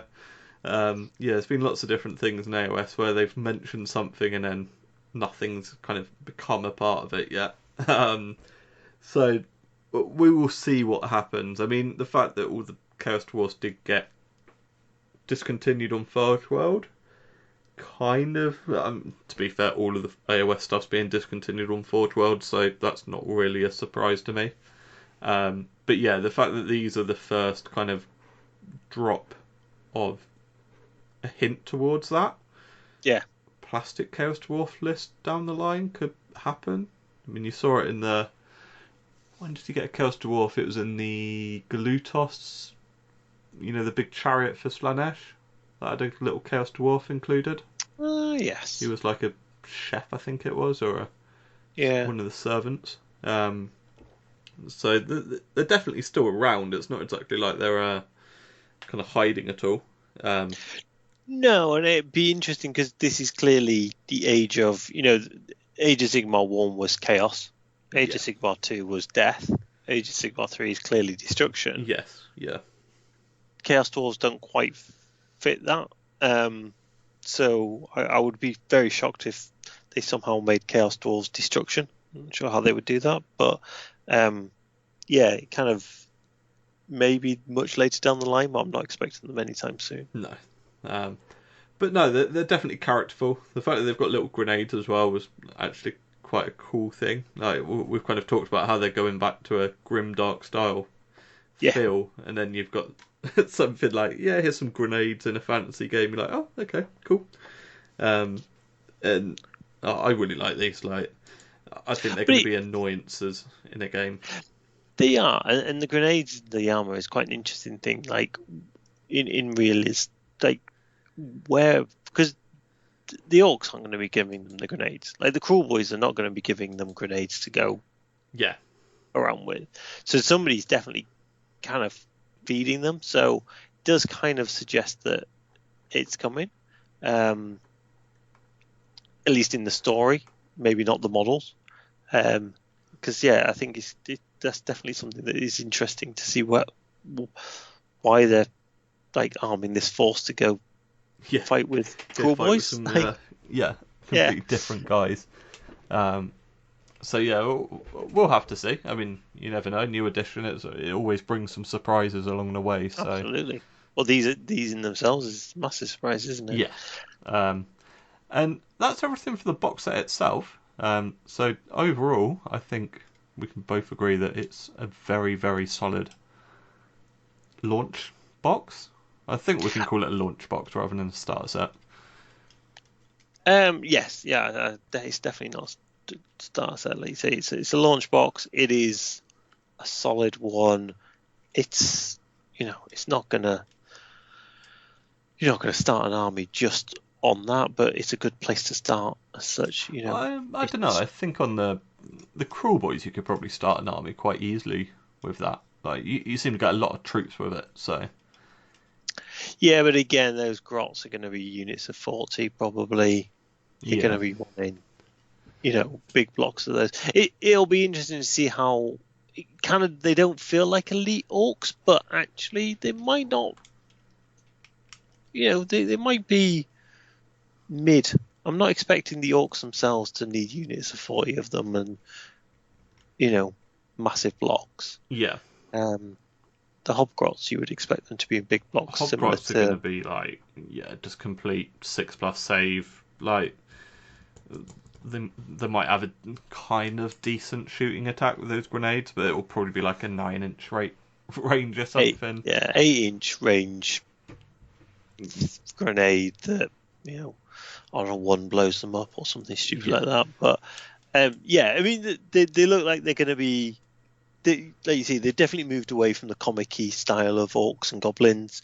They've moved into this dark style, and it does look. It looks great, and it's a real contrast as well. Like I say, orcs versus humans is that classic box that we know from years gone by. So it's a good setup. Yeah, definitely.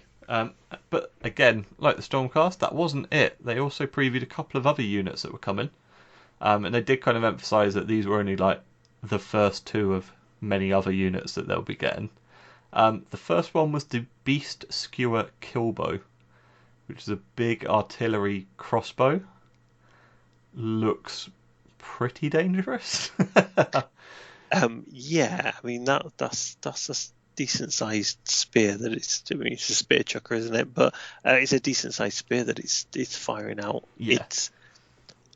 And yeah, again, you're going to be disappointed if the rules for this are not excessive. Yeah, it says killbows are deadly to both large monsters and masses of foot troops, shooting straight through several at once. So I have a feeling this will be a like D6 damage or a 2d6 against monsters or something like that, where you can properly like just sit at the back and go, right, let's just go find a big scary monster and let's just put a spear straight through the front of it. So yeah, you get 3 of these, put oh yeah. 30 to 40 of the hobgrots in front of it to stop you from charging it, and you're Far away, away. aren't you? Yeah. Take some of them blooming ships out of the sky. Yeah, definitely. Yeah, this is an amazing little model. No, it's not even little. Let's be honest. It's on a bigger oval base, so I think it will be a relatively chunky sized model. Yeah. And again, I think it will probably be a easy to build kit, like push kit maybe. Yeah, based on the logic of the last ones, it looks quite. I'm not sure how they would do that on this one. You've got the bottom. Yeah, I know what you mean. Yeah. The base is clearly a molded base, which tends to mean that it's going to be push fit. Yeah. That's why I was thinking, because it's a very kind of unique looking base that you normally get. You kind of got it with a lot of the Stormcast and Nighthaunt bits from Soul Wars. Yes, exactly.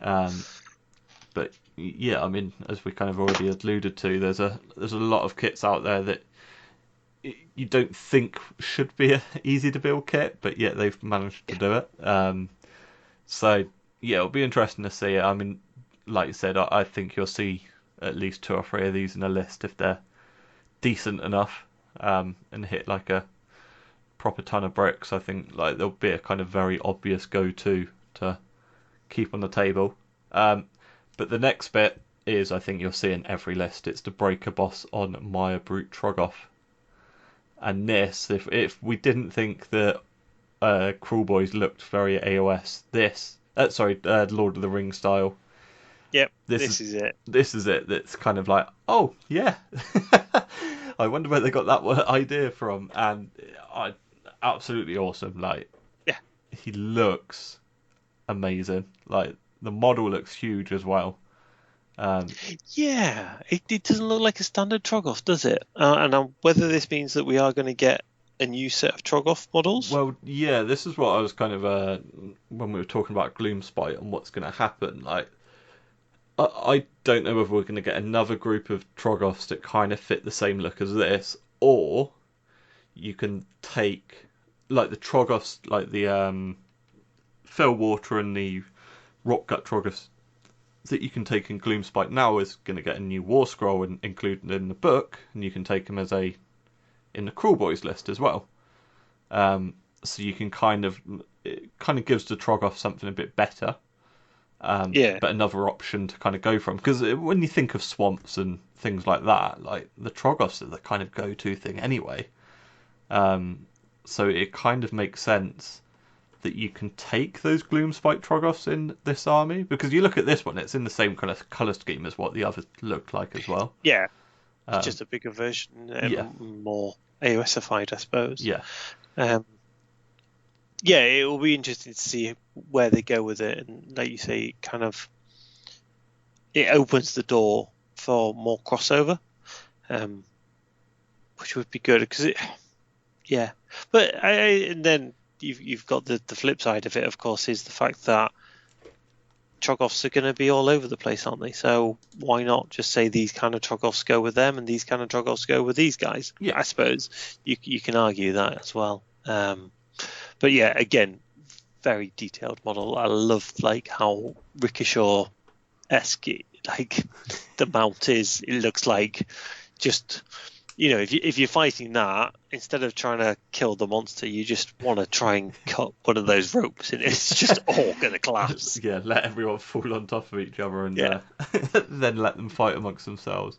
But no, I think you'll see this model in a lot of people's armies. It's going to be a big like focal point for theirs, especially for people that decent sized base, isn't it? So I'm guessing it's going to be a modeler's dream. A nice beast. And it'll be interesting to see, like I said, what other Troggoths they get, or whether with this kit you can like take it without the boss on top, and whether like you can just run it as a standalone guy. Maybe you never know.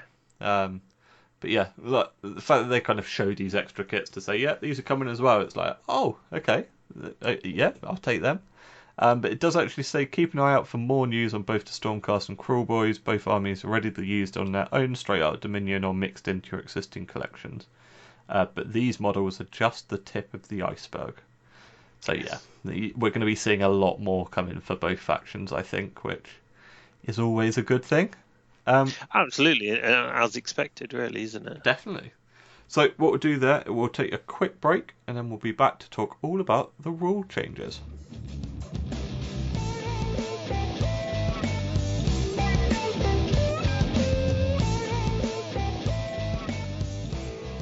And we're back from the break. So after the box set, they also went through a little video, which a few people hated, but I actually found it was funny and nice and fun. Kind of going through all the different rule changes. I had Sigmar and Nick Baton kind of chatting along. I can understand why some people don't like it. It's mainly because they don't like fun in their lives. Yeah, they're kind of like take everything a bit too seriously. Yeah, whinging for the sake of whinging, but yeah, it is what it is. But no, I really liked it. They had like 8 different kind of points that they wanted to talk about rule changes. One of them was the Path to Glory revamp that we've already touched on. The first one that they talked about was the kind of a much more in-depth rule book and like rule changes. And they didn't really kind of show anything of note, but they did kind of do a little kind of teaser flick through for the rule book, and there was a couple of bits that I noted that had like 14.12, like almost like a kind of paragraph that links into the next first point. So it does seem like that they're explaining things in a lot more depth. And I know they did that for 40k in the new edition. They kind of literally they went through the rule book, all the rules, and kind of went, this is exactly how it's meant to be played, which is good. Yeah, I mean, it's no secret I've been playing a lot of Marvel Crisis Protocol lately, and one of the things I love about that is that they have like numbered actions, as in this happens and this happens, like steps, step 1, 2, 3, and it's really useful because when they're explaining rules, etc., they can reference a particular step. Yeah. If it's going to be like similar to that, then absolutely it would be brilliant. Yeah, and they did say that, like when they first revealed AOS 3, that it was going to be the most kind of non-ambiguous. Yeah, I know everyone went, "Oh, we'll take it with a pinch of salt," but like I said, knowing from I've not played 40k 9th edition, but knowing from the people that have played it, how in depth that they say the rulebook is and explaining stuff, it's probably going to be a step in the right direction. So definitely looking forward to that. They talked about heroes, and apparently they're going to be able to do more than ever before. There's going to be more command points and more command abilities to use, so that's always a good thing. There's always been a few times where that's like literally you had inspiring presence, turn a run to a 6, reroll a charge. That was about it, apart from whatever the War Scroll abilities were. So yeah, having kind of more abilities so your heroes can feel like that they are the generals kind of bossing your troops around always sounds good. But they talked about heroic actions. So I'm interested to see what happens here. So I know in 40k you can do heroic interventions, is it called? Where like if units get charged within a certain range, then like the heroes can pile in and join the combat as well. So it'll be interesting to see how that all plays out, and whether like you get certain bits like that of whereabouts they can like rally the troops or anything. I don't really know. Like I'm trying to think of certain heroic actions that would make sense, but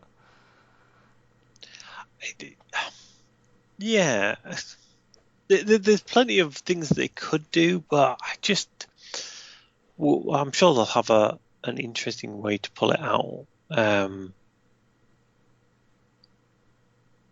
It's difficult to try and get second guess it because you never know what they're thinking. But because there's a lot, I'm expecting a lot of changes. AOS 2 was quite a chunky change. It felt like, and I feel this is again going to be quite a significant change. I originally thought it would be a bit more like a 2.5. But the more we hear about it, the more it feels like it's going to be a full-on version up. I kind of felt like AOS 2 was a AOS 1.5, but only I should probably put that in context. A 1.5 of what it was at the time, because obviously when it launched in AOS 1, it was completely exactly. It kind of built up to that point, and they took a lot of the out there rules and put it all into a single place. But then obviously the GHPs came out and it became a lot more of a game system in itself of this is how you play it. So AOS 2 kind of felt like they took that and just went, right, okay, here's this, but we're tweaking these bits and I know what you mean by in that sense. For me, I was kind of comparing 1 to 2. If you look at 1 to 2, they're completely different. Yeah, completely different. And I kind of felt like they would tweak again for 3, but it feels like it's going to be quite a significant change of direction. And to me, that's a good thing because, I don't want to feel like, new edition. Oh, right, okay, those tiny bits have changed. I want to kind of feel like, right, they've properly taken it from the ground up and kind of built on what's good, but also then fixed everything that's bad. So, it'll be interesting to see exactly what heroic actions you can do. Monsters. Now, obviously, we are in the realm of Gertha. AOS 3, and monsters are going to be a bigger thing for the game, and apparently they can achieve monstrous things in the charge phase. So they can stomp, roar, and smash. What that means, who knows? I have a feeling it will be something like roaring will be your opponent's -1 to hit you because they're like scared or something. Stomping could be a bit like what the Tree Lords get, where you stomp like the monstrous Yep. stomp and they like fight last. Smashing, potentially they could fight in the charge phase, or they could do some mortal wounds, or Just gives them some bonuses or yeah. something like that. Yeah. I like it. I mean, it kind of, if they are making these big changes for monsters, it makes sense that the likes of Kragnos and Alario have gone up. Well, Alario have gone up so many points, but Kragnos is at like Yeah. 740 points at launch. Like, he's being released for AOS 3. It's not a AOS 2, oh, he's dead in the water. It's, yeah, let's see what the new rules are, because I have a feeling he's going to be an absolute beast in AOS 3. Yeah, and it's always that difficult balance, though, isn't it? Because in the fluff, monsters are monsters, and they can do all this damage, but then you stick them on the tabletop sometimes, and they're just like, yeah, that small unit over there, just stop them the entire game. So you want that thematic style to it. You want monsters to actually be able to do something. But the flip side is you don't want a single monster that can just take out the entire opponent's army. So you kind of got to get that balance. So anything they can do to make them better, great, but with limitations as such, which hoping that's where they're going with it. I think also similar to heroes, if you give heroes more things to do, then let's not go to Hero Hammer of, what was it, 5th or 6th edition.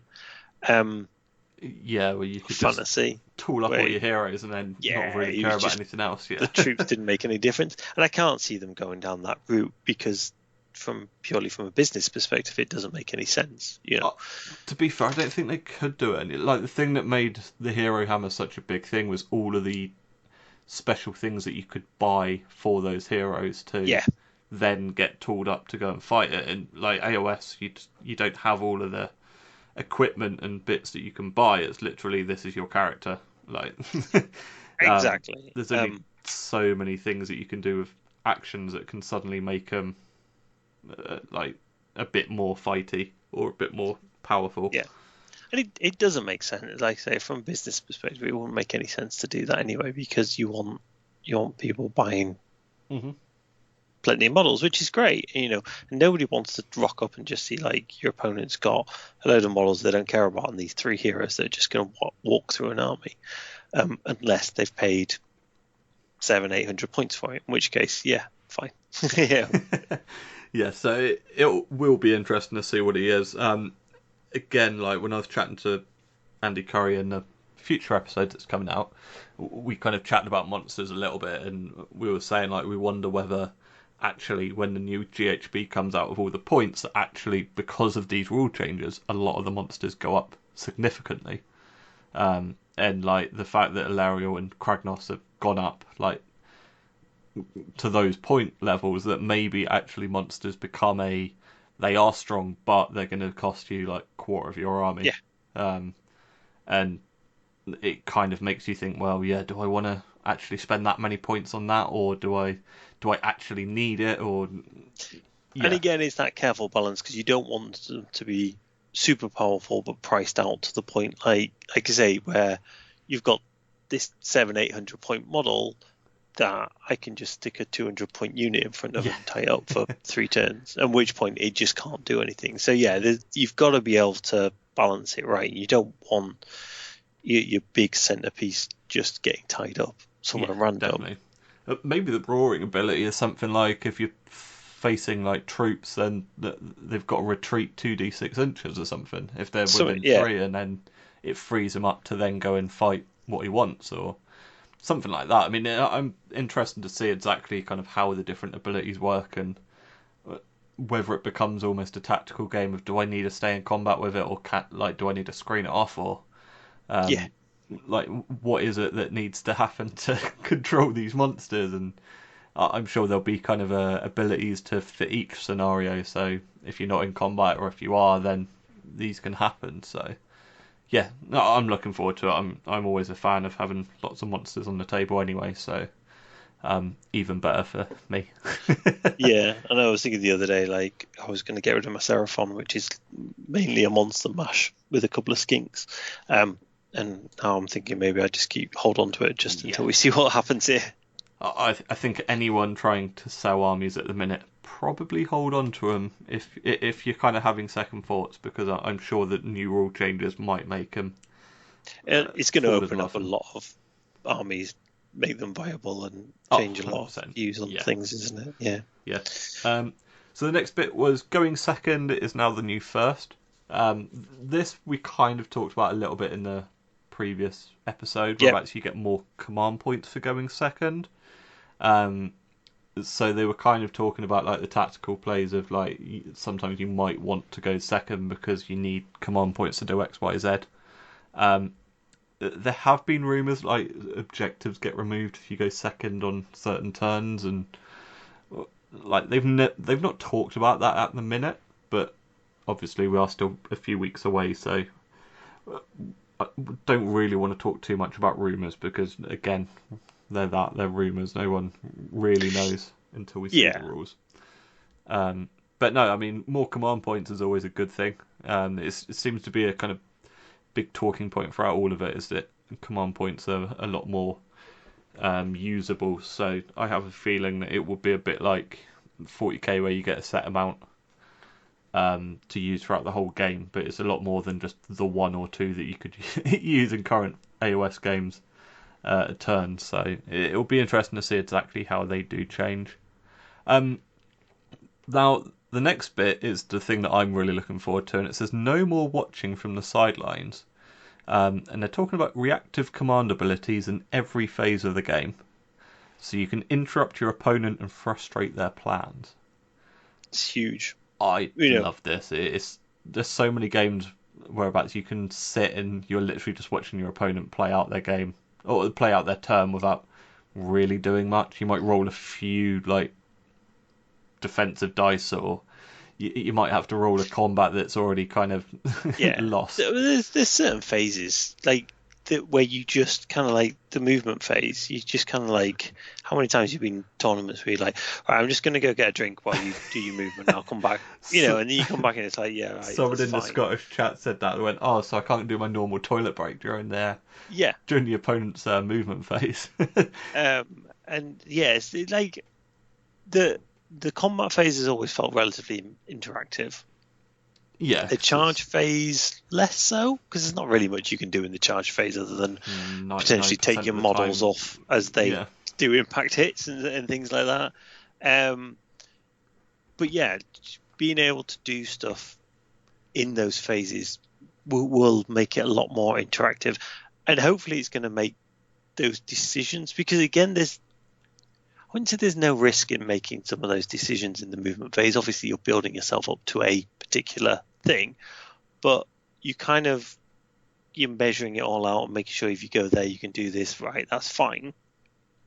But you don't have to worry about what your opponent's going to do. They'll interrupt you halfway through or something random like that. Yeah, 100%. Yeah, and we kind of saw some people talking about charge reactions and like being able to stand and shoot or like run away or do things like that. So if we're going to get bits like that in each of the games, it just makes it feel like you're actually playing a game with your opponent throughout the whole a whole of the game, as well as your opponent's turn and your turn. And it will probably make, depending on what the different reactive abilities are, it will make your list building completely different, because if you've got something that you can do and you're like, actually that's really powerful because I run this army and it's got that, but I've never taken it before because I've never really needed it, then it actually becomes like I can do that and this to blunt my opponent. And I think you're going to see some really cool different combos that you've never seen before because of these reactions. Yes, yes, it's not realistic because at the end of the day they're orcs and all fantasy stuff, but it's always made me chuckle a little bit that like your opponent they're on the middle of a battlefield. It's just like, right, you guys move. Tell us when right now you all stop there, and then we're going to move away. It's kind of like that flow doesn't necessarily. Whereas if you're always interacting, you're always able to do things. And is it going to be things like if you get within you finish your movement, because at the moment you can get outside of 3, fine, but maybe if you get within 3 to 6, actually your opponent's got a chance of charging you. Yeah. If you finish too close, and then it becomes that thing where you kind of okay, I've got to be outside of 6 to stay safe, but now 6-inch charge is nowhere near as guaranteed as a 3-inch charge, or maybe it's that 9-inch, that classic 9-inch for everything else. Does 9-inch become, if you're within 9 inches of your opponent, you finish your move there, your opponent gets to do something? Yeah, and that's the thing I used to like about running Iron Sun's Iron Jaws. Iron Sun Iron Jaws. They've got a command ability that's literally in your opponent's charge phase that you can countercharge your opponent. Yeah. And it's such a good little thing because, like you said, it's that tactic of like, oh, you want to move like 3 inches away? Okay, I'll just charge you and then actually get into combat rather than. Yes. Like, yeah, I agree. Like, people used to move up and go, right, yeah, I'm 3 inches away, but I've got more models than the objectives, so I'll just stay there. And it's like, it's not really a kind of combat game then. No. It's not often you see a war where they walk up and go, well, I've got more territory now, so I'm just going to stand here and not do anything. So yeah, seeing them, I think we're going to see some really cool different things. And if anything, you're going to see some really cool stories as well on the table. Yes. Like, oh yeah, I was doing this, but then they ended up reacting and doing that, and like then it turned the table and etc. So yeah, and it had that layer of complexity as well, in that like maybe your opponent's got 1 command point left, so you put 1 unit close that you don't really care that much about, and then maybe you put another one, and you're kind of baiting them. Yeah, I might put this big like super strong unit really close, or I might not, and then like I've put 2 close, so you haven't used your command point, so fine, and now they're both Garrett. You can do all those things, and yeah, it's just gonna add more interaction, which at the end of the day you're playing a game with your opponent, you're not playing by yourself. Yeah. So the more interaction the better. Definitely. They talked about magic being more dangerous, predatory endless spells moving in each hero phase. Yeah, it's interesting that, because I thought at one point that they might have got rid of the predatory spells. Or just endless spells, full stop. Yeah. But it's good to see that endless spells are staying, and the predatory ones are going to move a lot more, because again, I think to start with, when they first came out, everybody felt like, but then it kind of petered out a little bit. And I know I've played games recently where there's maybe been some on the table and you kind of almost forget that they're there, and yeah, almost lose a bit of their significance. So if they move every hero phase. Yeah, if you've got purple sun flying around the table every hero phase, that's going to cause carnage. I just hope, again, if it's every hero phase, you don't get to a point where literally, you're moving it 6 inches one way and then your opponent moves it 6 inches back the other. You know what I mean? Yeah. It's just like get stuck in a bit of a time loop there, but I'm sure there'll be ways around it. Yeah, and I'm sure there'll be an FAQ, but if anything, it's going to give Seraphon a much-needed boost if they've got all of their bound endless spells that can yes, fly around. only be moved around by the Seraphon player every hero phase. Yeah.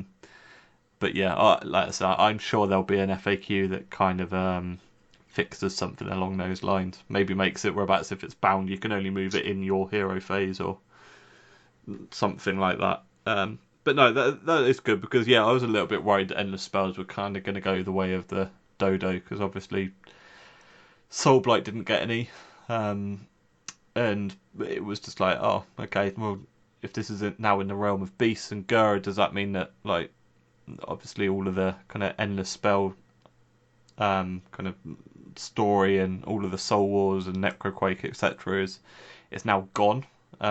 I mean, you've got the new witch hunters that are coming out on Saturday that are Yep. kind of meant to be hunting endless spells.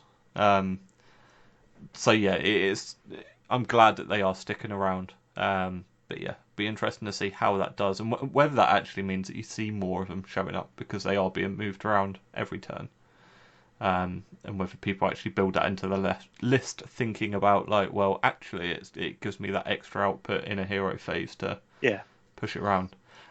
It also like depending on when the endless spells move, it could also make it a bit more tactical for your opponent if they've got a wizard and they can only cast one spell, and you go, actually, I really need to get rid of that endless spell if they're moving it because otherwise they could go around my army. But I need to cast that spell, so you need to kind of like weigh up the options of exactly which one's the Well, if it happens at the end of the hero phase as such. yeah. Yeah.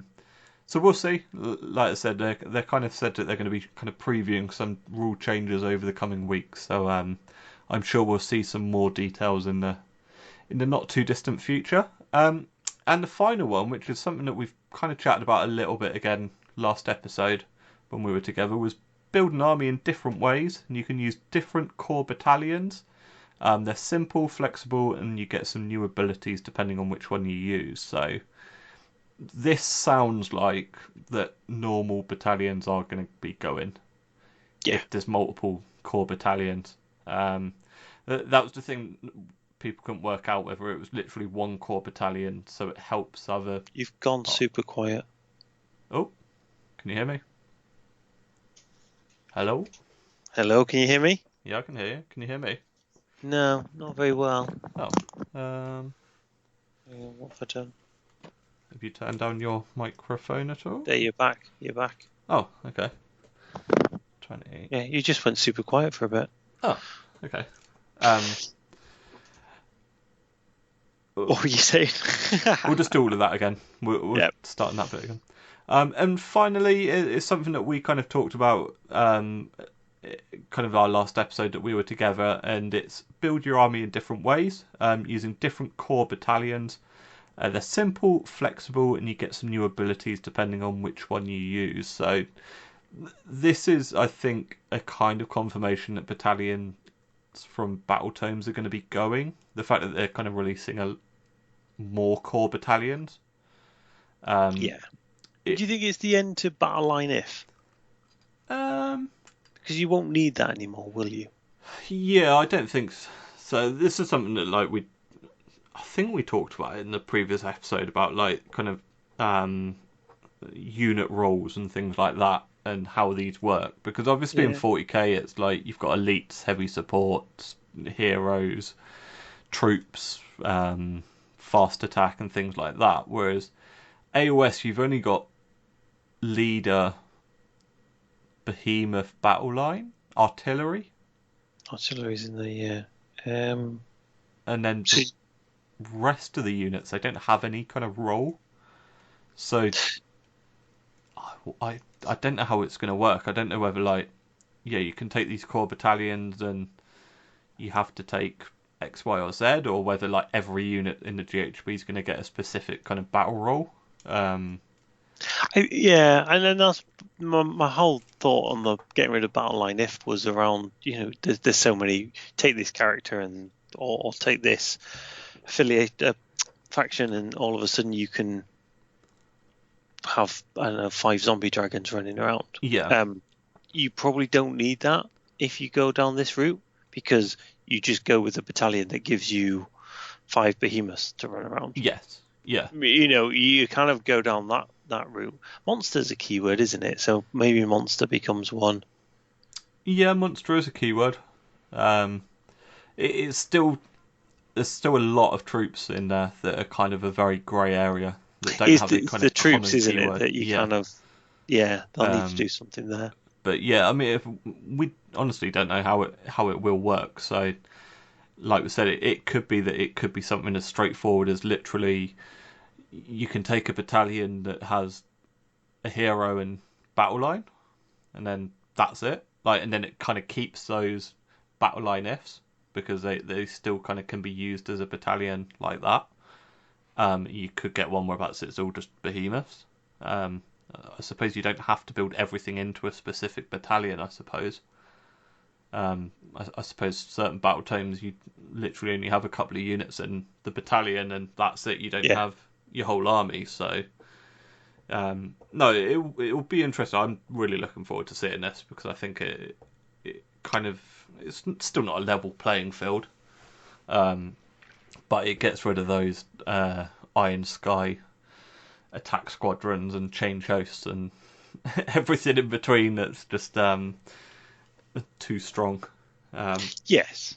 Even Sylvaneth Outcast Battalion, like 3 units of Spite Revenants is 180 points, and the battalion I think is 100 points.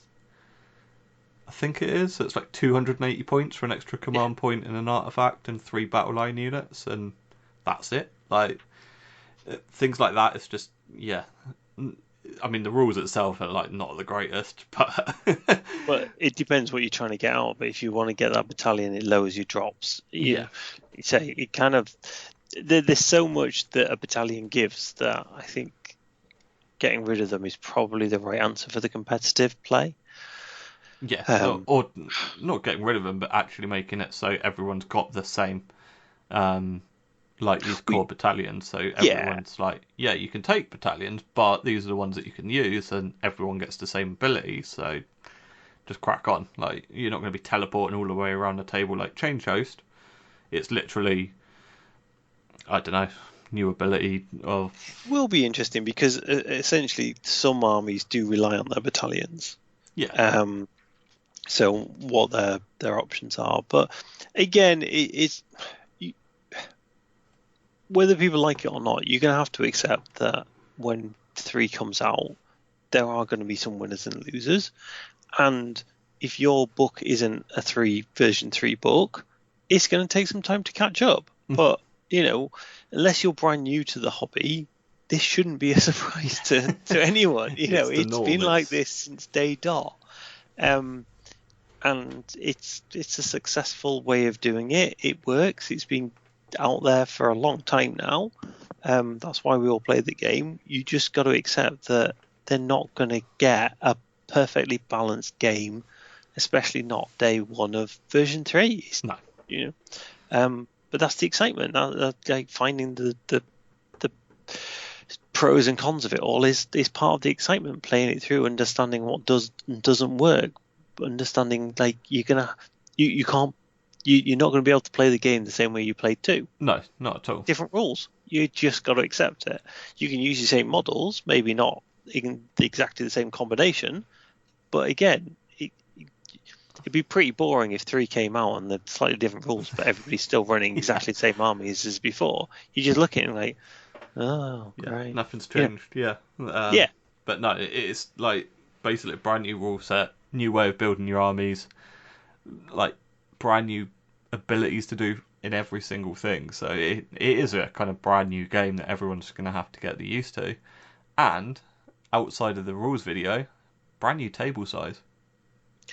Yes. We kind of saw this coming a while off, didn't we? I think everyone who was anyone knew that it was coming. Like, shouldn't have been a surprise to anybody. The fact that 40k, their biggest game system, has gone to a smaller table size, should have already said to everyone AOS is going there when they get a new version. Yeah. And yeah, it's no surprise. It's I'm trying to think what it is. It is 60 inches by 40 inches, I think it is.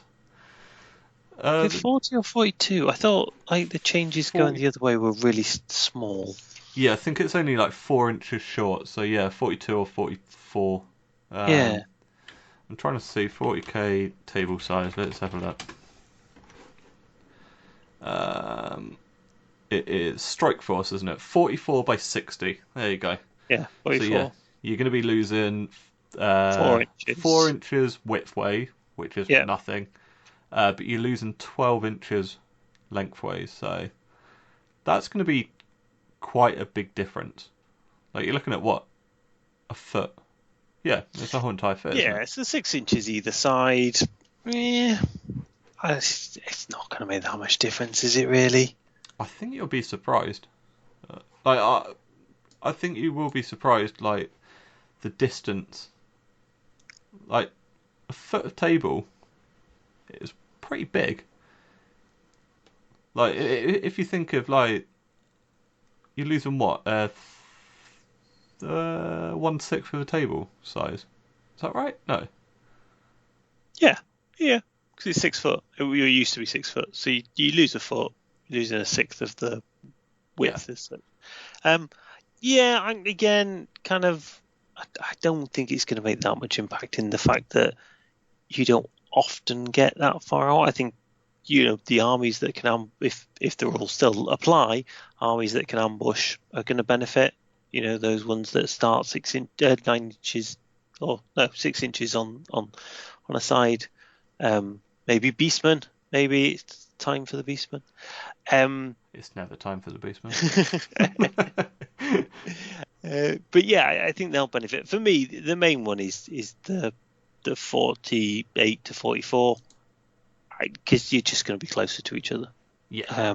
Not by a long way, and then you can always get away from that by just making the deployment zones shorter. You can still be 24 inches away from each other. It just means you've got slightly less depth there, which then just will impact. So another one that'll impact is those that kind of drop out the sky there. Yes. You've got to be you've got 9 inches away. You can fill that easier. But on the flip side of all this, if we're having more monsters and they're going to be higher points, you're going to have less physical models on the table potentially. Mm-hmm. Therefore, smaller table size makes sense. Yeah, and monsters themselves will be able to get around the table easier. So you can't hide from them quite so easily. Yeah. So I was just looking at the 40. I just brought up the 40k changes for like each of their different battle sizes. I didn't realise in the new edition they actually give you a set amount of command points depending on what size game you play, which I didn't realise. Right. So that'll be interesting if like literally you're tied to a set amount of command points each. Of like you're playing 2k match play and you get 5 command points, or here. Did you not get bonuses for the way you construct your armies then? I'm not. I know you used to in 8th edition, but I don't know whether you do in the new edition. Fair enough. Like, so I've not played 9th edition at all, so I'm just looking at kind of the articles that have been posted. Yeah. So it could be that I'm completely wrong. But yeah, it says Strike Force, which is their like 2,000 point game. You start off with 12 command points by the looks of it. But obviously in 40k you have a lot more things like stratagems and things like that. So all of those different tactical things that you can play per an army, you've got to spend all your command points on, which AOS doesn't have at the minute. You never know, it could be coming in the new version. I'd be very surprised if it was, because then that just puts a lot of armies out of place. And to be fair, I mean, Soul Blight is built with AOS 3 in mind, and they don't have it. So, yeah, I'd be very surprised if anything like that was coming in. But, like I said, with all of these heroic actions and kind of reactive command abilities, maybe you do get that many command points that you can spend. Then you've got, 5 turns to spend that many command points, and that's it. Who knows? Could be. I mean, again, hopefully you get a bit more than that, because if they want to make it interactive and there genuinely is no more waiting on the sidelines, if it's built up like that, but actually you get to do it maybe 5 times throughout the entire game, is that really going to make that much? It's going to make a difference, but are you really going to be once per turn? Maybe that's enough, actually. Oh, yeah. Yeah, you don't. Want to maybe. you don't want to give you don't want to give each person too many command points, because then it just becomes you need to make the decisions of reactive abilities an actual decision. It's a resource management. Yeah, do I spend it now, or can I kind of wait? If you just go, right, here's 20 command points, you're like, right, okay, I'll do that then, that then, that then, that then, that. Like, you don't really care, you'll just keep spending. But if you give them a set amount of here's 10, 10 would be a good amount, because you've got 5 turns per game. You've got 2 per turn. Yeah, 1 each. Yeah, kind of. 1 per, yeah. And then that way you've got to actually think, well, do I burn them all in by turn 3 and not have any for the late game, and I can kind of work with that, or do I keep them towards the late game when I'm running low on a couple of models, but they're going to be the key points to turn the battle? Yeah, like I say, it's about resource management, and you don't want to make it too easy so that, you're trying to move, and every time you move, like every other unit you move, your opponent's like, aha, I'm going to do this, and aha, he's like, Yeah. fucking. So we'll see. I'm excited to see exactly how it does all work. New table size, I can't wait. I'm not looking forward to cutting down all of the club mats. That's going to be fun. I wouldn't bother. I would just leave them as they are with some black tape on I it. always said I'd never do it, but Put some black tape on it, be fine. just looks messy though. The fact that both the game systems now have gone down to this size kind of. But the flip side is you're then going to have the boards, and all the boards are 6x4, and then you're just going to have You just have a boards nice with sideboard. space.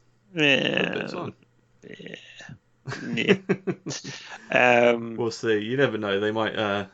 We might get some new mats at some point, or GW might actually use this time now to release their new size mat. Like, absolutely, does appear that they have done something. So yeah, Warhammer World have got a few mats, but I think they were sourced from elsewhere. But yeah, it would make sense even if they did a grass mat and a rubble mat. It would still fit into each of the kind of game systems. So yeah, we'll the time see. to do it. I'm looking forward to playing on the new mat size. It'll be good. And we don't know what's going to happen with terrain. I mean, we saw Kragnos' War Scroll talking about defensible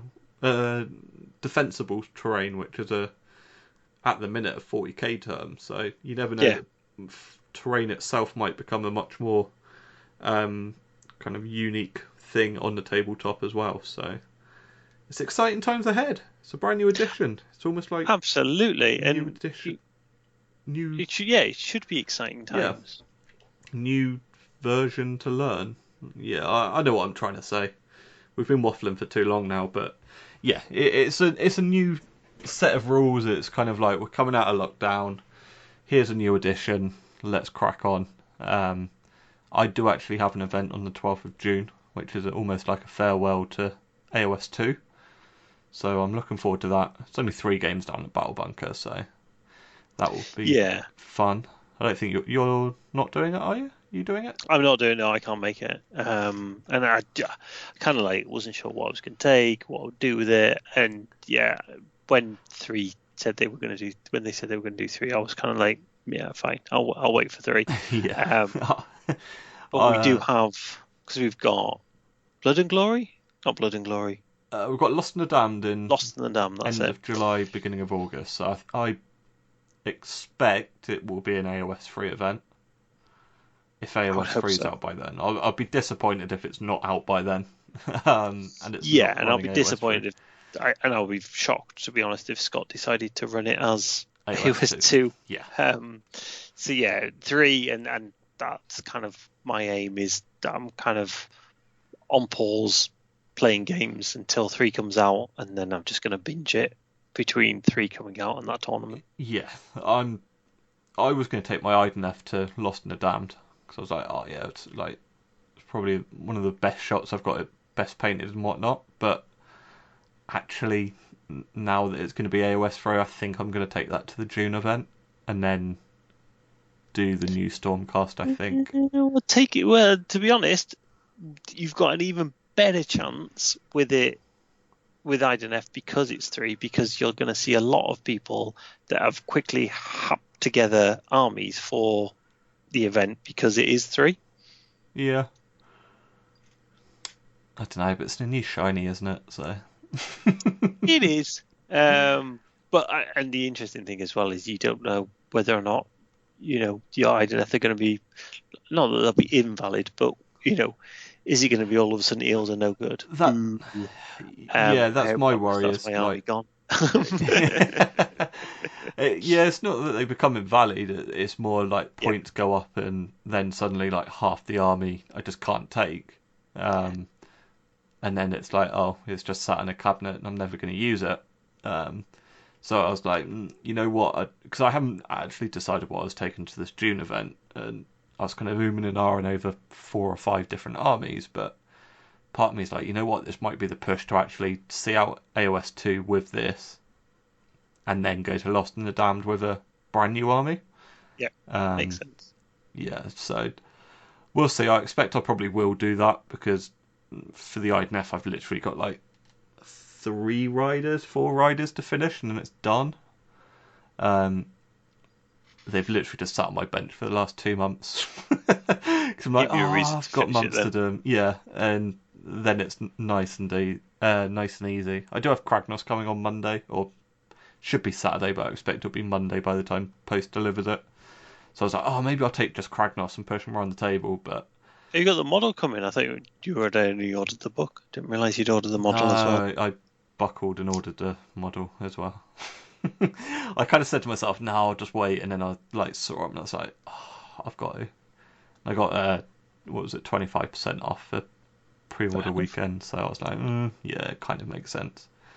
So yeah, just run him with a couple of Beast Claw Raiders. Well, I saw a list of Kragnos, 2 Frost Lords on Stonehorns, and 3 units of 2 Mournfang, and it's like 1990 points or something. I was like, could be done. We'll see. I mean, lists are due in on the 7th, so I've got another week. It'll be like literally 11:50 on the Monday night that I kind of go, yeah, let's work out. But yeah, looking forward to that. But it's going to be fun. The next few weeks, I'm sure, is going to be a very exciting time. And I'm sure as more details come out, we will be doing more and more episodes, even if they're shorter ones and not a mammoth 2.5 hours like this one. But yeah, I'm sure we'll do a lot more kind of covering all the different kind of previews and changes and anything else that gets revealed. But is there anything else you want to cover before we get out of here? Yeah, just to say that, as you say, there is a lot of change going on. People don't panic. I see a lot of people on the socials, and it's always been the way, but especially at this time where they see one thing and all of a sudden, this is the end of the world. Wait until you've seen all of it. Wait until you've got a good, even maybe not all of it, 80-90% of the rule set. Once we understand that, we'll know what it means. At the moment, we've got no idea what it all means. Yeah. Right? So just everybody, stay positive. Just chill out. Relax. Chill out. It's an exciting time. Before you send that tweet, just have a word with yourself and go, is it actually worth posting this? Yes. And for those that get bogged down by all the negativity, just mute them all, because it's the best thing ever. It doesn't need to be negative. This is an exciting time.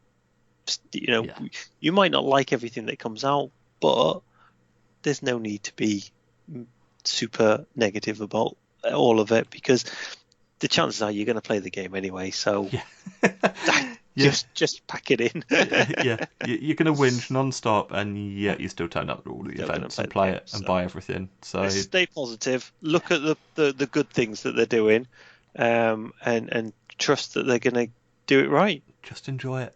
It's going to be fun. It's going to be a fun few months. But if they do want to see you whinging and complaining on Twitter, if they do want to see your hobby on Twitter and Instagram, how can they find you?